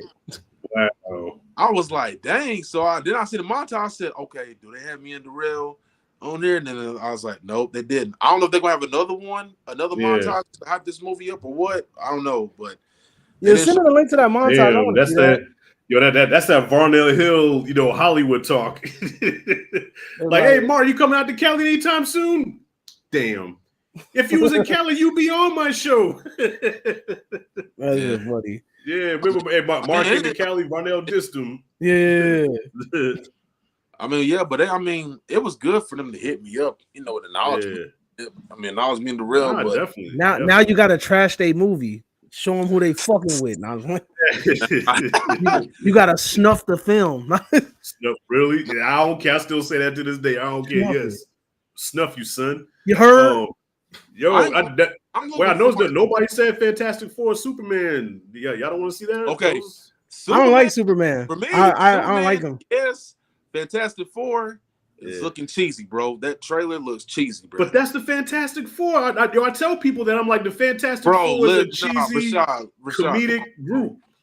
Bro, I'm gonna be honest with you. Yeah. That Johnny Storm is gonna be whack, bro. Yeah, I wasn't impressed with Johnny. Yeah, exactly. Yeah, and I'm gonna tell you this: Sue Storm is gonna be the leader, bro. The Fantastic Four. It's gonna happen. I hear people saying that. People say that Sue Storm is gonna be the one to save the day, and he was talking about. But I don't see. But the thing is, there's nothing in the trailer that gives me that vibe. I don't know. Isn't fucking what's his name, Richard, the one saying we're family, we eat together, we eat dinner, da da da da da. Right. It's giving the whole trailer gives you vibes like Reed's running the show. I don't know where you guys are getting this whole like Sue's gonna unless it's a hell of a bait switch. Well, because historically with the MCU/MCU, You know, the whole, hey, you need any help with that? Don't worry about it. She's got help. You know, the girls always save the day and come out on top. So I understand. Oh, don't even get me started on that freaking Infinity War girl power scene. Woo. Yeah. Oh yeah, Endgame. Yeah, that's what I'm saying. That's what they've been running with, bro. But then they also had this thing where it was like they were like, look, we got to step away from this because we've been losing a lot of money because people ain't fucking with it. But you know, but to be honest, Sue Storm over the years has become one of the more powerful members of the Fantastic Four. Like she has the most, like not only is she invisible, but she creates some force fields and shit. So she has abilities that's I will say this: the actress that's playing Sue Storm, Vanessa Kirby, she is beautiful. I will say that, but I'm just saying this: that Johnny Storm is gonna be whack, bro. He basically, Darrell even called this out. He looks like the younger version. You remember Robert Downey Jr. in Civil War? Tony Stark. Yeah. He looks the younger version of him. You know what's crazy? Yo, I said because you know that's the boy from Stranger Things, and I did say that back in the joke when I saw it on Stranger Things. I said he looks like a young Robert Downey Jr. I always said that. I always call him RDJ Jr. That's what I'm saying, bro. Like, but here's the thing though, Fantastic Four has never been like, to me. I know it's a well-known group and it's a really big IP, but I've never felt like that was like a really dope ass group. Their IP's not bigger than the X-Men. Well, shit, dude. It's the X-Men. Come on. Nah. But the only IP that's even near the X-Men is the Avengers. But then you also got to think about the X-Men encompass. You got to understand what the X-Men is. The X-Men, at some point or another, every freaking mutant on the world has been an X-Men at some point or another. Yeah. You know, all the Brotherhood mutants have eventually became X-Men. X-Men have been X-Men, the core cast, and then also the people that are in the sewers and shit, the Marauders or whatever they're called, them motherfuckers have been X-Men at one point. So like everybody at one point or a time put on the X-Men suit. Or remember, Hugh Jackman said that in Deadpool Wolverine. He said, "No wonder the Avengers wouldn't take you or the X-Men. They take fucking anybody." You know what I'm saying? I ain't gonna lie, bro. That line was savage, bro. Yeah, but that Hugh Jackman, bro. But hey, that. But look, man, I have a soft spot in my heart for the Fantastic Four just because I remember like one of the first toys I had was a Ben Grimm thing toy, that the rubbery toy or whatever. That's one of the first toys I ever had. I just have a soft spot for the Fantastic Four. So all right, yeah, they're not the greatest group. They're not top tier, but damn it, I just love the Fantastic Four. Now, let me ask you this. Now, do you agree that they should have, even though we know that Galactus is in the movie, but should they not? Like, do you agree they should have waited to show Galactus later on, not in the teaser? Because they showed him in the teaser. Well, they just showed the back of his helmet. I wasn't mad at that. They just showed the back of his helmet. So I mean, because it was public knowledge that he was going to be in the movie. So the fact that they just showed his helmet, that's all I needed to see. You know, they didn't show. I mean, because he was even in the promotional posters, like the silhouette of him. So it's like it wasn't. They weren't hiding it. So that's what I keep saying. Like I don't understand. But that shot, that's basically the final act of the movie. I know it is. It has. Well, of course. I mean, he's not going to show up in Act 1 like, "Oh, bitch, give me your world." You know. Yeah, I wasn't mad at it. Look, at least he's not a cloud. I'm just happy that we actually getting Galactus and not that cloud shit that we got in Rise of the Silver Surfer. Yeah. You know what I mean? Yeah. But I heard somebody say that before. They said that Sue Storm and female Silver Surfer were going to be the ones to save the day. See, that's where I'm like, I don't understand why people are more focused on the Sue Storm thing instead of the Silver Surfer female. Yeah. That one is the one where I'm like, okay, there is a female Herald. I don't understand why they needed to make Silver Surfer a female.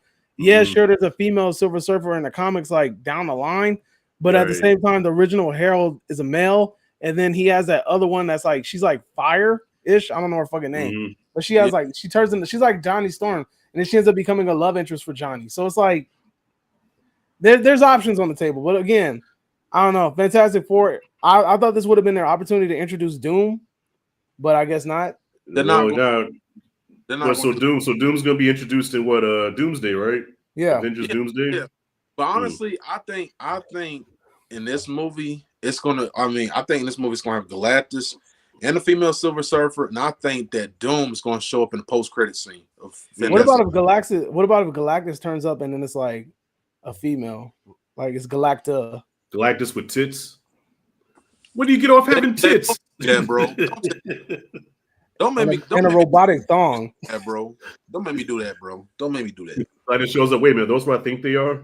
What do you get off having He tits? gonna have some long hair and shit. He gonna like. You just see like that. You see the freaking stardust everywhere. Oh my god! Wait a minute, I gotta get back to the part where because you just glossed over that real quick. You don't like Superman. I don't like Superman. I've never been a Superman fan. Listen, like, ever. Ooh, Jody would fight you for that. Boy. No, he does. He don't. I tell him all the time. Superman is the wackest character ever exists. Oh he gets fucking mad. Huh? He has. Here's the thing. I told him. I said, Davey, watch a Christopher Reeve Superman movie, bro, and get back to me. And I guarantee you, he'll have a. I mean, dude, look. Especially that first one. You know, I will watch the movie, but that's still not going to change my opinion on the character. Like his character sucks. You know what I mean? Like, I don't like characters that are built to be like they're like I don't like characters that are built to be like invincible and then like unbeatable. Like a god almost. Yeah, they're unbeatable. It's like there's no real tension. And that was the reason that was my biggest gripe with Bruce Lee. Like when we were talking about the Bruce Lee debate, it was like it never feels like there's no fucking like you had me hot that day. I know he was hot. He hit me up in the text message like, oh man, this blasphemy. Yeah, I was like, you know. So Rashad, you agreed with me, didn't you? No, Rashad definitely agrees with you. He don't agree with your arguments, but he agrees with you. He agrees with your stance. But but that's the reason why. What was your introduction to Superman? When was your first exposure to Superman, the character? My exposure was the old cartoon show from the 90s. And then like from there, it was like the cartoon, the animated movies. And then like I looked at a few comic books and I became kind of familiar with the character. But I mean, he just like, and I watched like the Superman movie. I feel like there was one that came out in like the late 90s. No, there's no one that came out in late 90s or early 2000s or something. The one where in the trailer Superman Returns. Whatever one that in the movie they shoot at him and a bullet bounces off his eyeball. That's the one. Yeah, that's okay. I saw that shit, hated it, and then you know that was supposed to be the sequel to Superman 2. That was supposed to be the sequel. Look, you ain't helping it right now. I hated it. The only movie I liked with Superman in it was Hollywoodland, which was the movie of the actor. Not Ben Affleck. I liked Hollywoodland. You know what I'm saying? But it wasn't a Superman movie. It was a movie about the man that plays Superman. But anyway, and then I will say that I did enjoy Man of Steel. I will say that. I enjoyed Man of Steel. Okay, well, I asked that question because I think if you would have started out by watching the Christopher Reeve movies, I think you'd have became a fan because that was my first exposure to Superman. Yeah, was mine too, bro. Yeah, was Superman and Superman 2. I mean, I fell in love with the character. It like I didn't read a Superman comic book till I was like 11 years old. But when I was a small kid, Christopher Reeve was my Superman. Yeah. Just look again. I dibbled and dabbled. I just don't like the character. I don't like characters that are like built up to never lose. Like I like characters like you feel like you can necessarily like beat them. Like even in the comic book, when he dies, he doesn't even die. Like the motherfucker comes back. You know what I'm saying? So it's like, oh, Superman dies, and you're like, oh shit, that's crazy. And then he doesn't really die. You know what I'm saying? I think that's what you'll appreciate about the first two movies. Now, 3 and 4, we don't really talk about those. But I think what you really appreciate about the first two movies is that, yes, he's this godlike being or whatever that can do anything, but it also shows his vulnerability of even with all these powers, there's still shit that's out of my control that I can't do. So, like the whole thing with Jonathan Kent and Man of Steel, they changed it where the tornado took him out and he was going to save him. And Jonathan Kent was like, no, the world's not ready for you yet. But in the original Superman movie, his dad died of a heart attack. And they had that scene at the gravesite where he was like, damn, all these things I can do, all these powers, and I couldn't even save him, Like, even though I could do all this shit, but there's certain things that's out of my control that I can't do, and it drives me crazy. You know what I mean? That's why, bro, the Christopher Reeves movie, bro, is good. Would you put me in front of an unbeatable villain, though? I'm beating him. Well, no. Well, he had to face off against Zod in 2, and Zod and his crew gave him problems. They did. Yeah. Look, I still think Terrence. I'm open to watching it. I just don't like. It's on HBO Max. I don't have HBO Max. You gonna let me borrow your password? It's free. It's free. Bro. HBO Max is not free, dog. It is. Look it up. Rashad, explain to this man. HBO Max is not free. Oh, I didn't know it was free. Max right now is free, bro. No lie, it is. Hold up, me and my wife do not pay nothing. Is HBO Max free? Y'all got somebody's password. That's what it is. No, HBO Max is not free, but you can get a free trial. HBO ad supported plan costs $9.99, and the ad free plan costs $16.99. You got somebody password, homie. Well, probably out there, bro. We don't pay, bro. It's built. Yeah, you got somebody password. It's all right. I mean, do you have a bundle? I know if you get the bundle, you can get Max, Hulu, and I think Disney Plus for like $16 or $20. Something like that. Yeah, you might got a bundle. Yeah. But the thing is, it's built into our internet, so that's it's built into our internet. Oh, you probably have a subscription or something where they give you HBO Max for free or something like that. Yeah, I mean, don't you have a subscription, Davey? I got Hulu and I got Disney Plus, but that's about it. I got Plus, Disney Plus, Hulu, Peacock, Netflix, which they're finally going down on the price thing. God, I was paying like $26 for Netflix, but then I got an email saying it's going down. Yeah, it was charging me $26. That's a lot. For Netflix, like no ads. Yeah, there's no ads on my Netflix, no. Oh man, but they're going down $2 those. I got an email saying that it's going to be 24 now. So 26. And then you like hallelujah. What? That's a lot. Couldn't do that. I know. No, sir. And I got AMC A-list for like $25. God damn, bro, you out here paying? You paying? I know. There's so many movies you have yet to watch, so you better get on it. That's what I'm saying. Well, AMC A-list like pays for itself because I'll probably watch about maybe I go to cinema 2 or 3 times a week. You know what I'm saying? And that's what comes with the membership. You get to see 3 movies a week. You know, and for every dollar every few dollars that you spend, you get points. So you get free popcorn and shit and free whatever. Yeah. You know, so I love it. I love it. It's worth it. It's you know, especially if you don't go to the cinema that much, then maybe not so much. But if you're like me, you like to go to the movies. Yeah, the membership it pays for itself. All right. Yeah. I ain't gonna lie. You said something about movies looking forward to this year. I'm looking forward to The Monkey this weekend. Yeah. You know what? I've heard. Look, so I know 2 people that already seen it. They said it has identity issues, but we'll see. I gotta see it for myself. I did like being like they don't know what kind of tone it wants to have. So they said Steve Stephen King. He wrote a book about it or something like that. Yeah, it's based on a Stephen King book. They just said that movie Monkey it's advertised as something, but then it just depends. Like it has people say it has identity issues. It's advertised as one thing, but you get a lot of something else. You're kind of in it, and it threw some people off. That's it. It just came off as a serious tone movie, and you know, like I guess when people got silly. Yeah, there's like some silly elements to it and shit like that.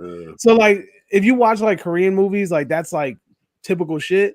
Like Korean movies like always have like comedic elements and serious ass movies. Like they always have weird breaks for like comic relief, but it works, you know. Right. I think, but that's not very common in American movies. So when you're watching an American movie, it doesn't. When they do that, it probably doesn't come off as like, as like the transition doesn't come off as like authentic, I guess. I don't know, but yeah, so I heard that movie has identity issues, but I want to see it for myself. Okay, but yeah, cool. Mortal Kombat 2, but Mortal Kombat 1 was dookie, homie, and then I mean I get it. It had its moments. It had no moments. I mean, the coldest part was the only good part was freaking the beginning sequence with freaking Sub-Zero and Scorpion. I was like, you could scrap this whole movie right now and just give me Lin Kuei versus Shin Ryu. Give me that. That's all I need. Just give me a freaking Mortal Kombat mythology. Just give me that alone, and I'll be cool. Because once they went to Jax with the little tink arms, I was pissed, bro. that shit was trash. The freaking you need to get the tattoo in order to get your power shit was trash. They completely stole that shit from Annihilation. And then like it just I don't know, bro. Then that rushed ass third act was whatever. That shit was weak. Bro, Liu Kang, bro, he really didn't like utilize his fighting skills. Bro. I heard he gonna die. He was just doing this. I heard he gonna die in the next movie, bro. I hope that's not true. Say what? Wow. I heard he gonna die in the next movie. Early. I heard that. I hope they change it. I heard he R.I.P. R.I.P. R.I.P. I heard Cole's gonna die. Yeah, he dies. I heard he dies in like the first 10 minutes. They kill him off quick, from what I hear. Like he slipped on like a bucket of water and is out of here. That's a damn shame. Well, it can't be no worse than Annihilation, man. Now Annihilation, that's like Annihilation had its moments, homie, but that Motaro was trash. Yeah, that was. He was like this on top of that hill, like listen, why are you smiling? Annihilation lost me as soon as they showed your boy Shao Kahn as the dude from Cobra. You know, the dude with the funny looking face. I was like, wait, man, ain't that your boy, the Night Slasher from Cobra? That's Shao Kahn? Man, listen, Annihilation they lost me after that, bro. Annihilation lost me when freaking who was it? I don't know if it was Rain or Ermac that got killed. Like Shao Kahn hit him with the hammer into the pit. I was like, oh, you killed off my boy. Like, I forgot if it was Rain. And then also another thing too was and he said it will never happen again, and hit him with that hammer and put him into the Mortal Kombat 2, the one where Scorpion says sucker. Yeah. Oh yeah. And they changed like 4 cast members and like didn't even. I'm like, wait a minute, they changed Sonya, they changed Shao Kahn and Raiden. Did you hear about that? They said that Lennon Ashby was supposed to come back and Bridget, she was supposed to come back, but I think Bridget got hurt. She got injured. And I think they said that Lennon Ashby was pissed when he got the script because they basically said they was going to kill his character off in the first 10 minutes. And he was like, nah, he did this. Threw it out. Wow. He said, I'm not coming back for the sequel. Y'all gonna kill me for first 10 minutes. He said, get out of here. Wait, what character does he play? Johnny Cage, the first one. Yeah. Bring Johnny Cage into the movie and then kill him off in the first. That would be grimy. Yeah, that's why he turned it down. Yeah, they killed. Yeah, he was the first one to die, wasn't it? Yes. Oh yeah, and then we're gonna fucking Mortal Kombat Annihilation. Shao Kahn was like, stupid ass down. He said, "Fool," and then break his neck. No, all I need is a little Asian boy. No, your soul belongs to me forever. Looking like that angry monkey from Family Guy. Don't do that. Wow, you're canceled. Why? Why? Oh, that man, that monkey from Family Guy, man. What am all right? You better hope no Asians are watching this shit. Said I heard you, man. Hey, no, I didn't say. Nah, look, I didn't say it like that, but I mean, he looked like him. You got to retract your statement. I ain't. What I said. It is what it is. Hey. I guess it is what it is. Right. Don't chop it up and take it out of context. You better have the whole clip if you're gonna use it. What do you mean chop it down? Now you chop it up. So you're trying to say all Asians do all chop shit? That's what you're trying to say, motherfucker? Have you never heard of chop suey? Oh, okay.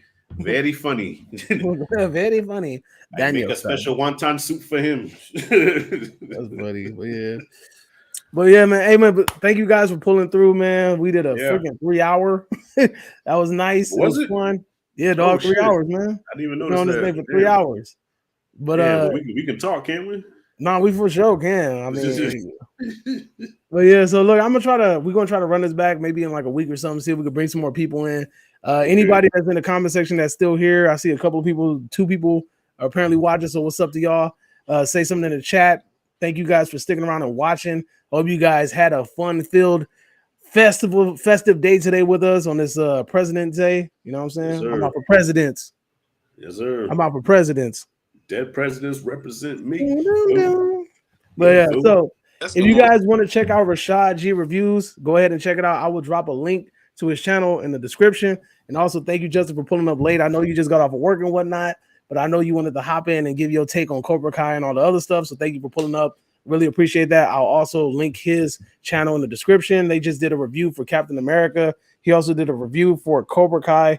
So check that out. And we'll try to run it back next week and hope you guys have fun with us. Yes, sir. So until next time, subscribe to the channel and adios. Peace.